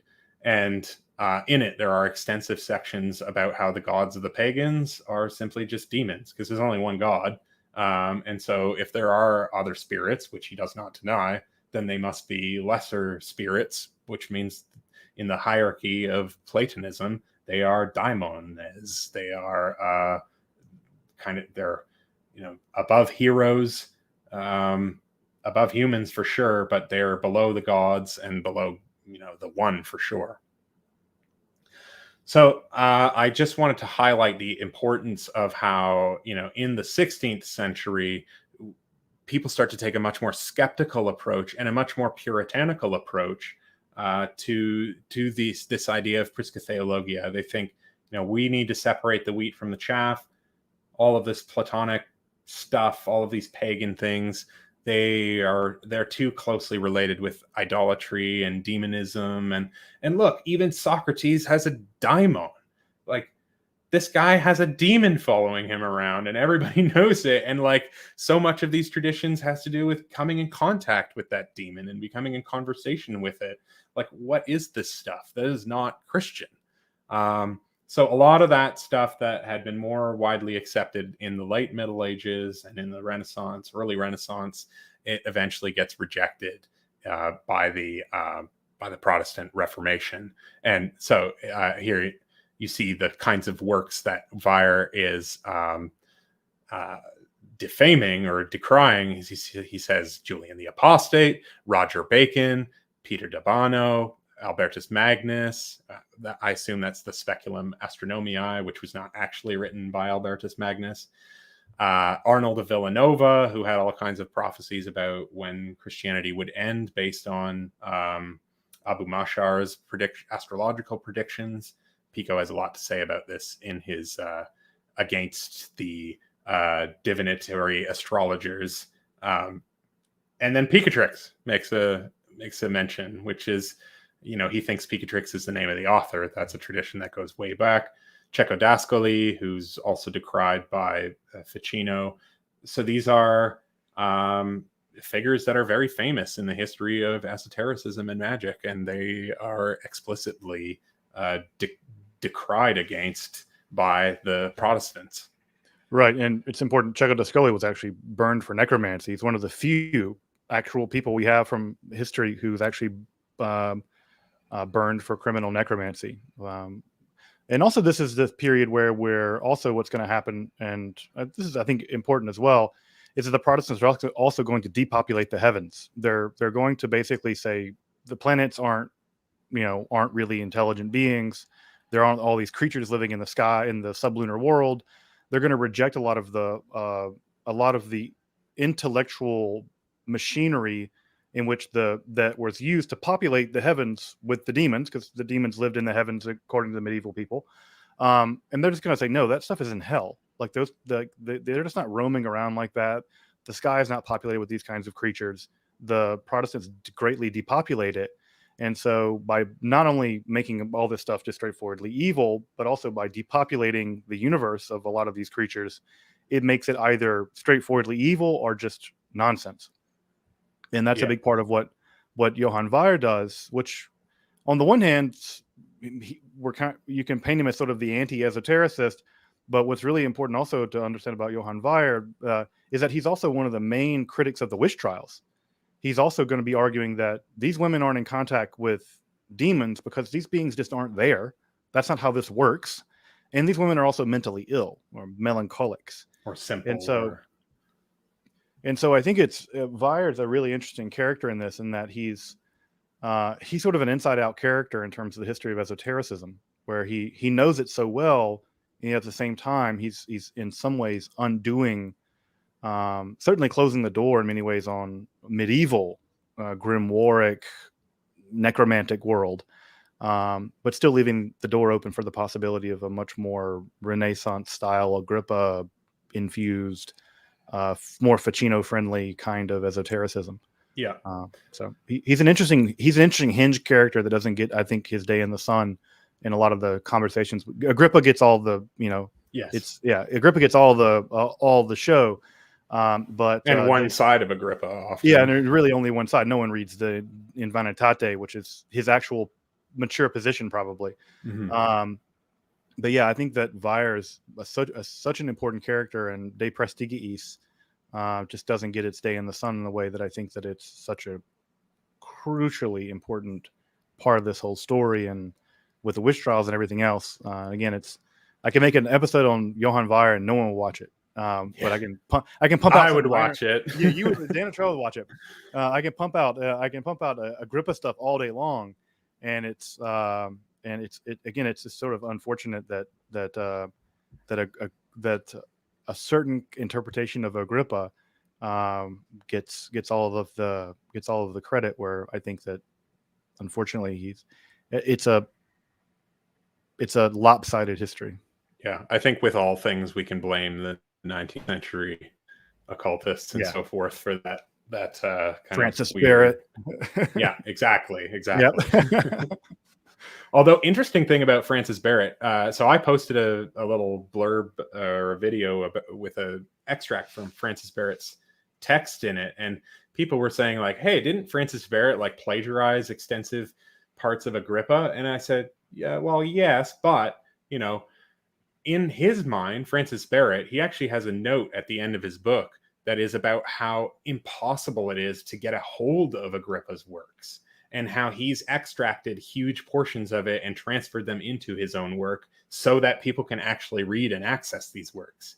So I don't think that was true. No, Agrippa was widely printed. I mean, I even have a copy of the Agrippa opera. Like to find an actual copy of De Prestigiis, that's expensive. That's a hard book to find, in the rare book market. But Agrippa that book was terribly popular.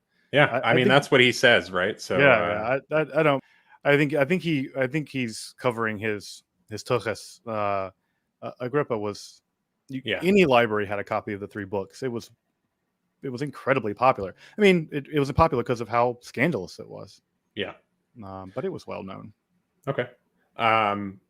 So another thing I wanted to mention before moving on from this is in the Renaissance, we get, with the rise of sola scriptura, we get the death of the figura. So we were talking about this, the importance of these charts and these like all-encompassing images. Eventually, a lot of those, because they are superscriptural or extra scriptural, they become extra fluff. They're not necessary. They're just, all you need to do is meditate on scripture. You don't need to have these elaborate graphs and charts that will like explain everything to you. The graph is the Bible in its totality, word for word. You don't need to draw all of these extra graphs and charts. You don't need to make a tree of life based on the collection of all the divine names used in the Old Testament. All of these kinds of things, they get thrown out the window with that sola scriptura kind of attitude. Now, that doesn't mean that figuras disappear altogether, but that they are no longer used as widely because of the importance of the Bible. And that's really a big difference between people from, let's say, the 1400s and people in the 15 and 1600s, especially on the Protestant side of things. I think the first slide we had a Pico diagram where it's kind of his whole mathematical system laid out in a single picture. That was from the 16th century. So the figura tradition doesn't die out entirely, but it becomes much less popular, and people become less interested in using the figura to give a totalizing, comprehensive vision of the whole world. It's like a grand narrative in a picture. People become very skeptical of those. They say there's only one grand narrative that you need. So I wanted to mention that as kind of a nail in the coffin of perennialism, because so much of perennialism relies on this kind of figura-like thinking. It's like, how can I condense the entire history of the world and the history of thought in this one all-encompassing, comprehensive image? All right. So we move on to the Enlightenment. So this is quite a big jump, but we can only talk about so much given our time. And this is a really important figure in the history of the death of the Prisca Theologia, and let's say the absolute divorce of Christianity and perennialism, and the divorce between reasonable thinking and perennialism, or reasonable thinking and the Prisca Theologia. Before the 19th century, we didn't have the term Neoplatonists. We had the term Platonist that most people used, but Brucker, who did not like the Platonists, he thought that that Neoplatonists were really the source of a lot of intellectual degradation that happened in the the late antique period, and he called them the secta eclectica. So the people who they're their own sect, their own division, and they're the eclectic people. They just collect from everybody, from the Chaldeans, from the Egyptians, from the Greeks, from the Orphics, from the Syrians, and so on and so forth, and they smush it all together and make one kind of incomprehensible obscurantist system. So this is like a proto-critique of perennialism that we get in Jakob Brucker. And Ficino is definitely in his sights. He was thinking like, Ficino's history of philosophy is riddled with mistakes and misunderstandings. And if I'm not mistaken, this is post Casaubon. We're not we've gone past the idea that Hermes Trismegistus actually wasn't as ancient a figure as everybody believed him to be, but rather his texts could be attributed to the 2nd and 3rd centuries AD, and that they actually drew from Middle Platonic and Stoic ideas. And that was a huge revelation. And, some people call that the great debunking of Hermeticism. I don't really think of it that way, but I do think of it as like debunking of the Prisca Theologia narrative. And it was definitely a blow to the perennialist narrative that wisdom tradition had just been passed on through all these different ancient sages, one after the other. Well, it turned out that the sage at the foundation of it all, at least for Ficino before he switched to Team Zoroaster, was Hermes. Now, so this is what Brucker writes. He says, since the pagan theology, through its many fables and other absurd teachings about the gods, had come to be a horror not only for the Christians, who were now spreading all over the world, but even for the philosophers themselves, they sought to give themselves a better image by explaining the fables in a mystical manner. So here we got the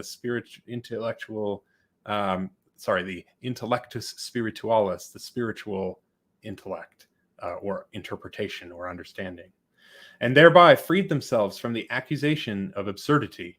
And because, moreover, they saw that the Christian religion, being highly reasonable, a highly reasonable philosophy, was accepted widely, also by great and respected men, and was defended by good people with clear proofs, they put much effort into plundering the philosophical doctrines of the ancients and bringing them into a system in such a way that they looked more similar to the Christian teaching and more reasonable as well. And this is how the ratio philosophandi, the reason of philosophizing, or of the eclectic school, came into existence. And so he's saying, right here in the history of philosophy, and this is one of the first real critical attempts to deal with the history of philosophy. He's saying, look, these late Platonist guys, they are simply just eclecticists who stole ideas from Christians to try to make themselves more palatable to what most people were believing at the time. He says the Neoplatonists, that's not the term he used, but that's what he's talking about, also hatched all kinds of books. They hatched them like a demonic, chimera, an evil chicken, as scandalous and harmful miscarriages of their weird brains, and put them as strange eggs into the nest of the ancient philosophers, presenting them as Chaldean, Egyptian, Zoroastrian, Hermetic, or Orphic monuments, and thereby made the entire history of philosophy extremely uncertain.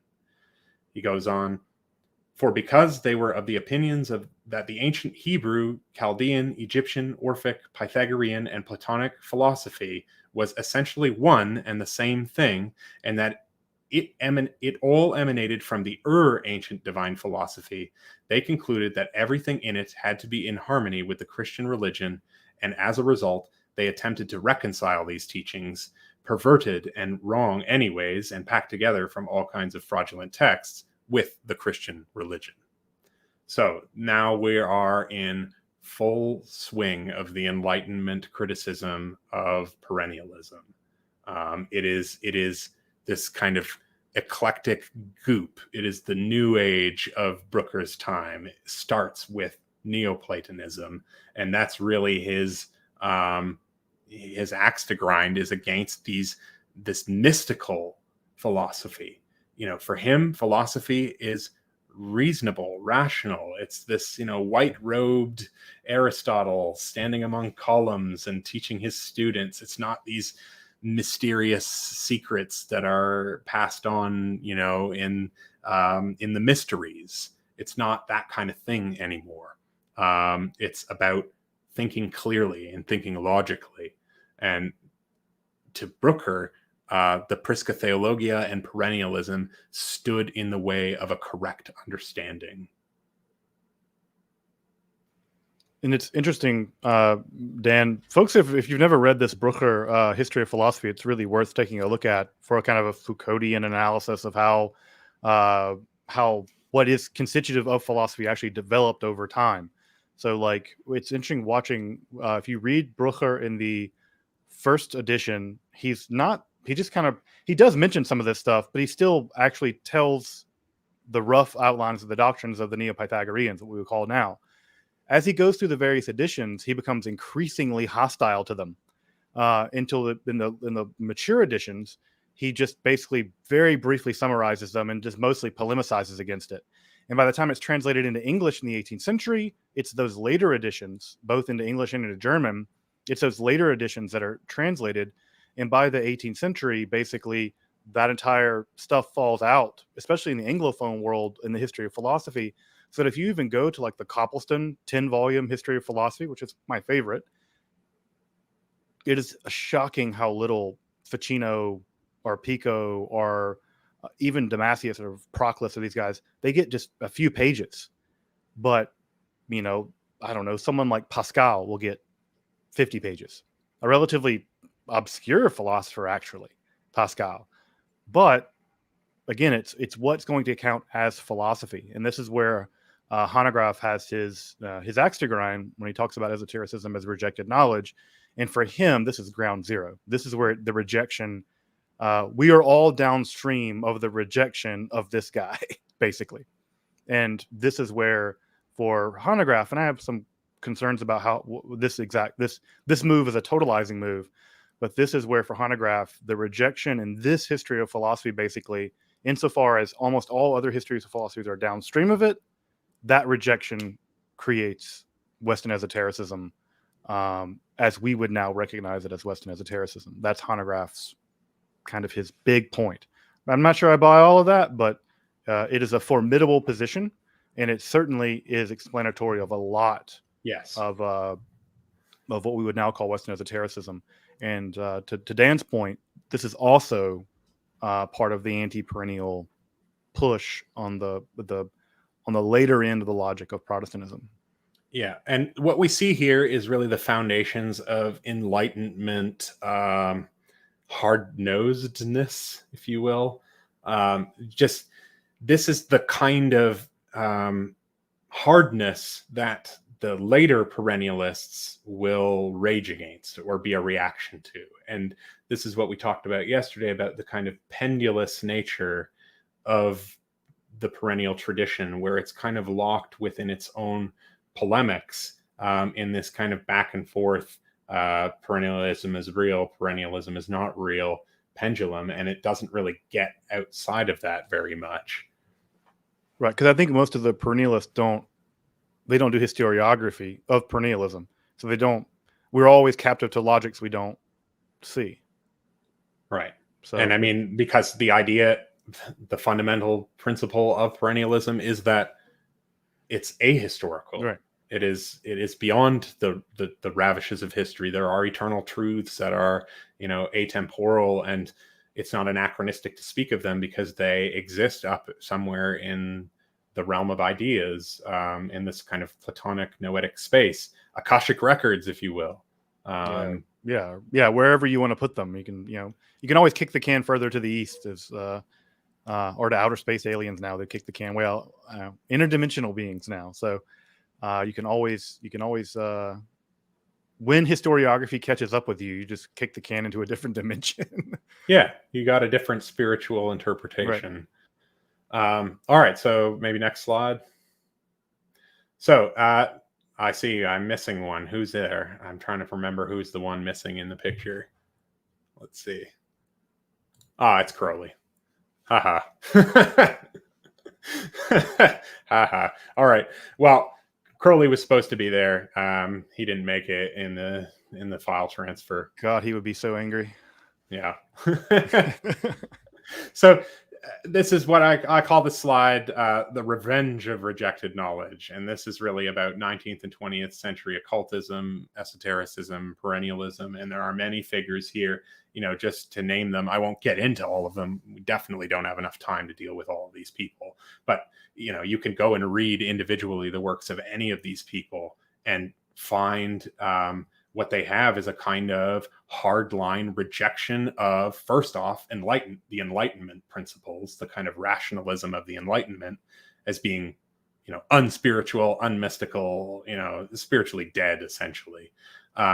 And also the rejection of Christianity in what they perceive to be its very dogmatic form. So, for example, Crowley was a part of the Plymouth Brethren, and a large part of his new aeon stuff has to do with kind of an inversion of the age of the spirit, these kind of libertine movements that are rooted in Joachim Fior on how a new age of the spirit will dawn over Christianity, and we'll all roll into a kind of new plane of existence where we will, have fully incorporated the teachings of God. We won't need an external law anymore. That's a kind of libertine position. Yeah, and that's the thing that's always struck me is how about Crowley is how Christian it is, like how very Protestant in a certain kind of way. That and I think Rimbaud said we never wash off our baptism, and Crowley certainly never did. Like Thelema so much reads to me like a kind of post Christianity. But yeah, that, and when you put him again, putting these people into their historical context and into the context of their own lives and seeing what they're reacting against, it's amazing what we recreate actually looks a lot like what we tried to escape from. And I think that's why he was so provocative with things like the beast and all of this stuff, because he knew to what extent, well, obviously shocking people is one element, but the extent to which he was building off of these Christian ideas. Even Thelema is an idea that has precedent in Christian. The will is a concept that is elaborated first and foremost in Christian philosophy, because the will is a fundamental part of making the right choice and choosing the highest good, that is God, over lesser goods. Because, you can choose lesser goods, but to not choose the highest good is to do evil. And these were ideas that were elaborated by Augustine. So he has a book on the free will, De Libro Arbitro. And you can kind of trace out in Ficino and in Plato also, the Chariot of Phaedrus is all about the parts of the soul and, the parts that the will play versus. Stoicism's whole big argument against astrology is that the internal will of the sage is freed of astral influence. Yeah, it's. So he's really riffing off all of these ideas. Sun, yeah. And so that's just Crowley, right? So here on this slide, we've got Helena Blavatsky, we've got Annie Besant, who really popularized some of Blavatsky's stuff with Theosophy, Aldous Huxley. These are not chronologically ordered either, really. We have Manly P. Hall, who's like a huge figure in perennialism. I love Manly P. Hall, but, a lot of his stuff sometimes comes out as this like equivocation goop where everybody is everybody, everything is everything. And I think that, he was a Freemason, and Masonry is heavily based off of Platonic Orientalism. And so you really get a sense of how this Platonic Orientalism factors into the perennial tradition when you examine these people's works. Joseph Campbell, infamous for, the hero with 1,000 faces, which is to me like the text of confirmation bias, counting all the hits and none of the misses. Like, you can take literally any story and pick common elements and then say, this is the archetypal hero's story at the root of all stories. I don't buy too much into the hero with 1,000 faces narrative, but Joseph Campbell became extremely popular. Star Wars played a role in this, actually. I know George Lucas was a huge fan of Joseph Campbell and like modeled the original Star Wars on his like hero cycle, in an attempt to make it as forceful of a hero's journey as possible. And I think that worked. There was great success in that. But the problem again is that this was a position that really stressed a comparative approach to religion rather than trying to deal with each religion on its own terms and using its own internal logic. All right. I think I've heard from anthropology professors and anthropology religion professors that basically what they have to spend most of their time doing in sort of intro classes is basically undoing the damage of Joseph Campbell, of being like, no, we have to actually go very carefully into these individual cultural systems to figure out what's actually going on in these stories. And so it's undoing a lot of the intellectual damage done with the heroes, with that kind of stuff. Ditto with Newman and Prince, and Principe with having to undo the damage Jung and alchemy. Yeah. And so it's amazing how much intellectual damage a lot of these early 20th and mid 20th century folks did. Yeah, two historians, I would say for sure. Yeah. And then the other figures on here, we have René Guénon with traditionalism. We have William Walker Atkinson, who wrote The Kybalion, which is just insanely popular now, and apparently is having some sort of Zoomer revival, which, you know, I wouldn't know from my from the hits on the video, my video for The Kybalion, but, you know, it's not a study guide or anything like that. And then we've got Jung, we've got Evola, and then we've got Mircea Eliade, who is a huge player in all this with the Eranos school. And they were all very interested in comparative religion. Some ways were constructive and other ways were damaging in a way that a lot of work now has to be done to kind of like undo the work that they did and try to deal with people on their own terms. And I think that's really I don't know, would you call that a postmodern approach to try to unpack people on their own terms, or would you not call that? I think it's actually the opposite of like, yeah. I mean, postmodernism. I mean, I think that especially in anthropology and history, I mean, there's just no other terms to deal with people with accurately, right? I mean, I think that you can do structural analysis and that's great, but never confuse the map for the territory. And when you have basically a priori judgments about what a hero is, and then you go looking for it, you'll find it and you'll just store it until you find it. And I think that part of studying any aspect of a cultural system is trying to be self-conscious of the degree to which you do have these a priori commitments and bracket them as much as possible, and then do the work of explicating it in the best way possible. I don't like how, I think that's gone too far in one direction, where like whatever an insider says, whatever the Emic story is true. I find that I don't think that's true. So I think that's a more Foucauldian discourse analysis method, which is proving popular and has some effectivity, which I'm also skeptical of that. What to my mind is a pretty extreme pendulation as well. It's a lens and it's useful, but it's not the only way of looking at things. Right. And it's not, it's useful, and I think it distorts in an opposite direction. The word I would use, I think, to qualify all this stuff is just historicism. Yeah. It's not even a philosophical thing. It's just like trying to first off look at primary sources, which, you know, you look at all of these authors, and as far as I know, very few of them ever cite primary sources, which is, you know, that was a big inspiration for me in the work that I do, in just like going and reading audiobooks from antiquity and so forth, is to try to make that material as available as people, you know, giving their own reckonings or their own interpretations or summaries of these ideas. I'm like, well, I'll just, you know, get a public domain translation and try to read that out loud on the internet so people can at least go and not be at the mercy of later interpreters. I mean, other than the translator, of course, but be closer to the text. It's a kind of humanist impulse in me.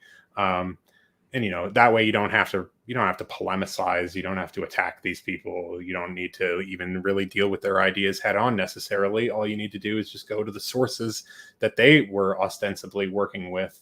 And you can do a lot of work just by doing that, by shedding light on the sources and trying to unpack people on their own terms. Right. Or if they do read the primary sources, and Jung did read primary sources in alchemy. Oh, definitely. Yeah. And it's just the problem, right, is that he's cherry picking.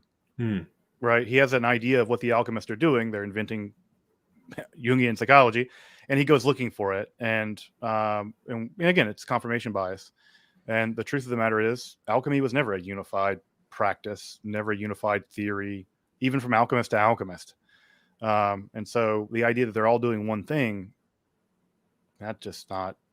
Yeah, it's not even possible if you read the literature.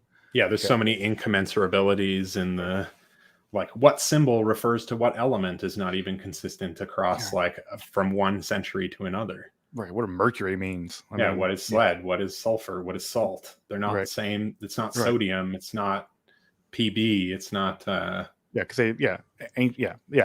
it's a mess, and I think that that we could say a lot about that, but I think the point of it is that part of the worry for me about a lot of these figures is that because there's so little work done on Western esotericism, and because so much of it is done now and it's done by folks in the academy that's not very accessible. What people have access to are Manly P. Hall and Jung and Evola and these kinds of, Blavatsky and Crowley, and they take them to be basically the de facto story of Western esotericism, when in fact this cadre of characters are actually in a very specific cultural time, in a very specific cultural system, with very specific cultural interest, and have actually, honestly, a very limited amount of access to actual texts in the tradition as much as it is one. And that's just one of those things that should be, I think, better known.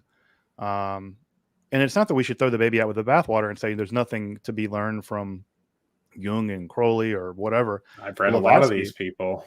Yeah. I think that's a bad, or Evola or whatever, politics aside, that we should throw them out. And I absolutely reject that too.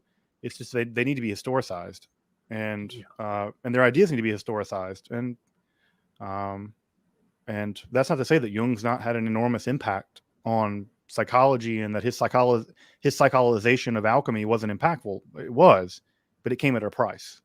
Yeah. And I pay that price. But that's a thing that I have to do. And again, if we don't like Evola because he's whatever, fascist or whatever, we're not going to disabuse people who want to read him in bad faith, or to read those aspects of him that we find problematic, by just throwing him out and canceling him. That's a stupid strategy. It's anti-intellectual, and it will ultimately fail. They need careful study as much as anyone else. Yep. Yeah, so, canceling people is stupid. canceling ideas is a surefire way that they, one, succeed, and two, you become stupider in the process. Yeah, it's the Streisand effect, right? Like the more you try to hide something, and that's the power of esotericism. The very power of esotericism is like putting a light inside of a lantern, where by the fact of that light being enclosed in something, it can radiate out more brightly. And that's really what esotericism as a device can be used to do, is like make these things, brighter, more powerful, have a more signal to see, just by virtue of hiding things. Right. It's Lacan's point about the purloined letter in Poe, that it doesn't matter what the secret is. Secretizing creates gravitas. Yes. So that's absolutely. So before moving on from this slide, I just wanted to laugh once more at the missing Crowley, because the picture that I picked was the picture where he's sitting with his triangular hat. And so, exactly. But it's apt that it's just this triangle, with an exclamation point that is replacing his photo. It's great. It's okay, Crowley. I think everyone. We know what you look like. You look like Uncle Crowley knows Fester. what he looks like, and everyone on this channel who ever watched this has seen that picture enough times. Emulating the anus or whatever it is he's doing. The Eye of Horus. Or I love that weird hat. All right. So the next slide I threw in here just to show the incommensurability between the Christian message and the message of New Age 1970s perennialists. So we've got this little Socratic dialogue between my straw man hippie and Jesus Christ carrying a sword. And so the hippie says, "Oh, hey, bro, I love your stuff. Peace and love, dude." And Jesus says, "Do not think that I have come to bring peace to the earth. I have come not to bring peace, but a sword. For I have come to set man against his father, and a daughter against her mother, and a daughter-in-law against her mother-in-law. And a person's enemies will be those of his own household. Whoever loves his father or mother more than me is not worthy of me, and whoever loves son son or daughter more than me is not worthy of me. And whoever does not take up his cross and follow me is not worthy of me. This is the message of Christianity. It's exclusivist. Yeah, and it is and not just that, but transvaluation. this pericope, by the way, and I'm sure you know this, Dan. Almost all scholars agree via what's called the principle of embarrassment that this is probably one of the most agreed upon pericopes that the historical Jesus actually said. Yeah. Right? Because the Jesus that the later Christians wanted wouldn't have said things like this. And it's the fact that this is embarrassing in some ways to later Christianity, that in the fact that everyone knew that he said something like this section gets preserved. Yeah. And most scholars of the historical Jesus say that this do not think I've come to bring peace, but the sword. This whole pericope is probably one of the things we are fairly confident Jesus, the historical Jesus, did in fact say. Yeah, and obviously this, like the Pugio Fidei or the daggers or the knives and spears of Pico and stuff, these are not literal. What they're talking about is the truth, and that the truth separates people from each other. And that, you know, they'll debate over whether they want to annihilate themselves in Christ or to live like a regular life-affirming pagan life. So this is a transvaluation of values that we get, you know, explored in, let's say, Nietzsche, where by Christianity fully inverts what is thought valuable and good in paganism or in a lot of the worldly religions. Christianity denies all of that stuff and says, you know, the kingdom is not of this world. So you have to carry your cross. You have to repent. Those are the like essential features. It's not about, like, it is about peace and love because that's the way of Christ, but it's peace and love through Christ. If you miss that component, you're cutting out the like exclusivity of the message, which is its sine qua non. So it defies perennialism in its essence. And so our hippie man replies, you know, whoa, chill out, man. We're all just one. There's no religion higher than truth, which is, of course, the slogan of the Theosophists. And, you know, quid est veritas is Jesus's famous reply to Pontius Pilate. Yeah. When he asks him what is truth, the implication being he's truth, that Jesus is the Son of God. He's God. He is truth. And the hippie replies, no, you know, it's whatever feels right, man. So we get this return to a sentimentality. So it's not about faith. It's not about gnosis. It's not about anything. It's just about what feels right. And I think that this is really the essence of perennialism, is that you pick and choose. What is perennial is what makes you feel right, and what doesn't make you feel right is no longer perennial. Those are the exoteric, dogmatic bits of other people's religions that we can reject. But in doing so, you reject, you entirely reject the essence of what an individual religion might profess. And in this case, it is the exclusivity, the universality of the truth, that it will separate people from each other rather than just unite everybody together in one aegis. So I would say that because Christianity from its inception is, at least from the words of Jesus, is anti-perennial or anti-pagan in a way, a lot of attempts to reconcile Christianity with paganism is just two people mixing incommensurable systems. And paganism really operates as a bridge for that, because, you know, you have a whole Christological arc of philosophy with Socrates, who martyrs himself for philosophy against, you know, the traditional religion of the state and that kind of narrative. So those tie in well together in these grand histories of philosophy. But in terms of saying that there's a perennial truth between them, well, between paganism and Christianity, maybe not, but between Platonic philosophy, which is obviously a polytheistic philosophy, but that also kind of distanced itself from tradition in certain ways. Not entirely, but it really depends on the thinker. So we have our last slide up next, and then we're done. So what would Agrippa say? You know, we saw what would Jesus do. What would Agrippa do? It's a good way to end our discussion on the Esoterica channel with a bit from Agrippa. And what he says is, God's revelation cannot be grasped by any judgment of our senses, by any reasoning of our mind, by any syllogism delivering proof, by any science, by any speculation, by any contemplation, in short, by any human powers, but only by faith in Jesus Christ, poured into our soul by God the Father through the intermediary of the Holy Spirit. The intellect must be subjected to faith, and faith must not give way to the intellect, but firmly place its hope in God. We must not debate over divine matters, but firmly put our faith in them. On the other hand, we are permitted to philosophize, dispute, and formulate deductions by means of our intellect concerning all creative things, but we are, and one sec, I got it here, but we are not to place our faith and hope in them. And now, this sounds very well. This is a Christian skepticism that we're seeing, right? It is pro-Christian, evidently, but it's not trying to argue, like Petrus Alfonsi did, that Christianity is the reasonable choice. It's simply saying there's a mystical reality to it, and you can either agree with it or not agree with it. You get this kind of like sense of the elect, that it becomes another theme that you see again and again in the Reformation. And now, what's most interesting, and this is a footnote in Hanegraaff's book, Esotericism in the Academy, is he says, it should be noted that there is a specific dimension of concealment to Agrippa's statements on, quote, faith.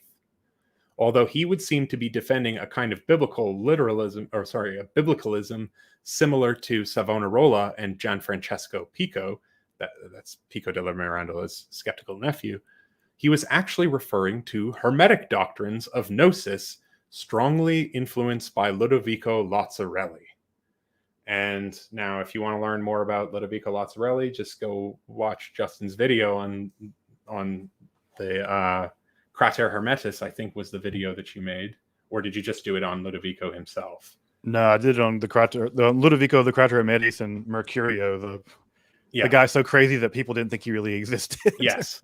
And so, in all of this, we think that there's this kind of strictness being developed or something. I don't know how, piety or simple piety, but in reality, it's actually influenced by the Hermetic tradition, at least as far as Agrippa is concerned, because he was reading Ludovico Lazzarelli's, he was actually a university lecturer on the Corpus Hermeticum, namely the Lazzarellian translation of it, because Ficino had translated it, but he missed the point. As Hanegraaff likes to say, he didn't know that it was about gnosis. He didn't figure it out.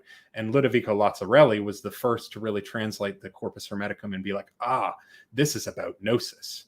And so when Agrippa, in his skepticism, talks about faith, really what he's talking about is a kind of Christian gnosis.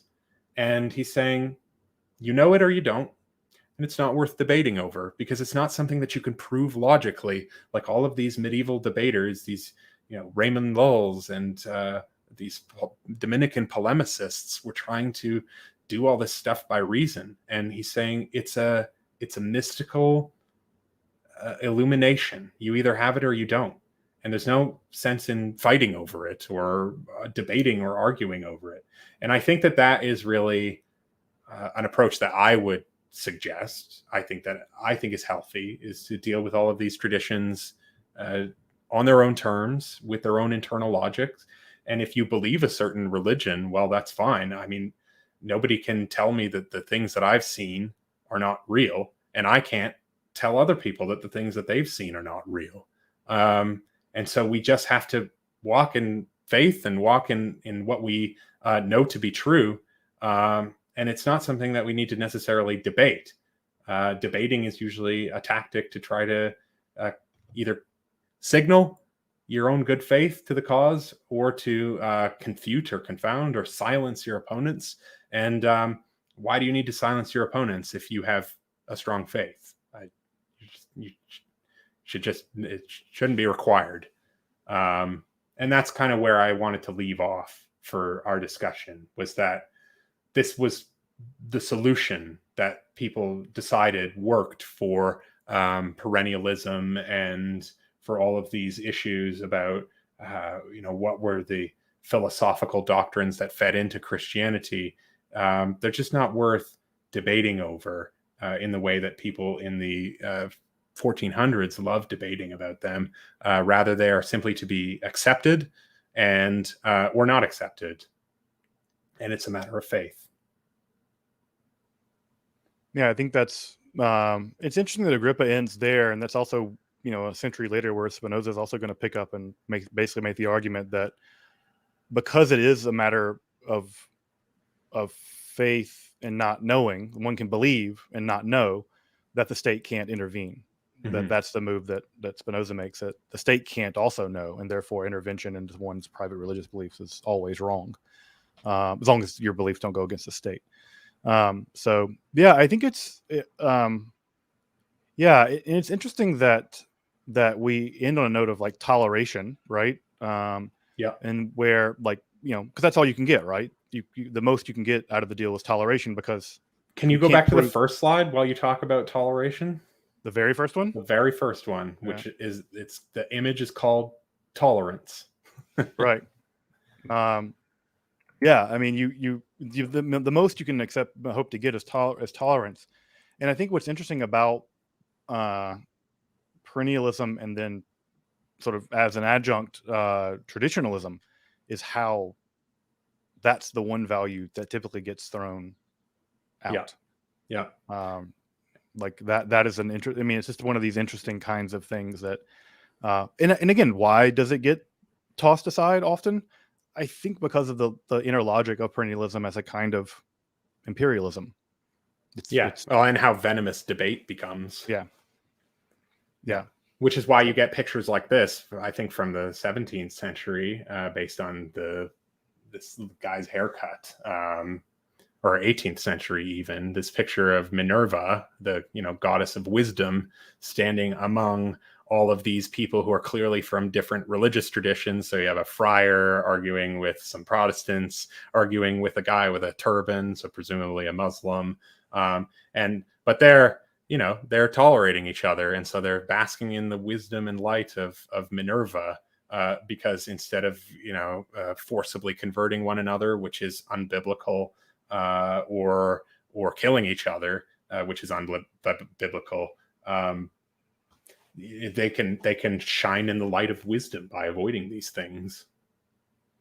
Yeah, I think that's at least a hopeful note to end on. That again, having some degree of epistemic humility is it pays good dividends. Yeah, epistemic humility, and it's certainly at least you don't get false positives, i.e., burning people alive and burning books and things like that. So it's about agreeing to disagree and not forcing the system to a close, allowing things to be open. Because in trying to force things to a close, that's when you get that kind of imperialistic weaponization going on, and trying to drive people into the church for whatever reason, using debate, which never works. Yeah, no, it's one of those things that looks like a good tool until it, you actually use it. Well, Dan, we've been going for a while now, so I'm going to give you a break, but I just want to thank you for taking us on this tour of putting perennialism into a sort of historical frame in which it developed, and looking at what is at least a potential thing that people who identify as perennialists should think more about, right? It's and to think more about that doesn't mean that we throw perennialism out. I wouldn't argue for that. I personally not persuaded by it, but I don't think that I would urge anyone to toss it out, but to more deeply enrich their thinking about their commitment to this idea by realizing, oh yeah, this actually has a really complicated and somewhat, I don't know, at times worrying history, which again, having a worrying history isn't always a predictor for the future. But I do think that if you have a worrying history and there's inner logics that are driving that and you're unconscious of them, I do think that's a good predictor that they will actually reemerge and do damage. But yeah, I just wanted to say, thank you, Dan. Thank you, Dr. Attrell, so much for coming on and sharing again, folks, these are years of Dr. Attrell's life. poured into doing this. And so again, if you've benefited from this conversation, which I certainly have, and I'm sure all of you have, you got to make sure to go check out his channel, and yeah, definitely also take a look at his PayPal. Let me cut and paste it one more time just so that folks can have it. Just his have the PayPal address, because I really, again, want folks to. It's important to financially support our creators when we can. Sorry, Dan. Let me get this cut and pasted for you. And I'll have it in a pinned link in the top of the comments as well. So again, thank you all for coming on this like 2.5 hour journey. Yeah, thanks. Or 4 or 5 hour journey almost. Yeah, it's been, like, yeah, if you've been through the whole thing, thank you very much for following along. And yeah, I can I see know I can be long winded, but yeah, I see some folks. So yeah, congratulations, you guys have made it all the way through. All right, folks. Well, I'll probably be coming on to do a Esoterica specific live stream later in the week, so look for that. And yeah, and I'll be talking about some rare books that I have and things like that that are for sale. So I'll be talking about that later on as well. But yeah, thank you guys so much for hanging out with us, and hope this has been thought-provoking and useful for your intellectual and spiritual edification. Thank you, Dan. yes, thank you. And have a nice day, everybody. And thanks for watching.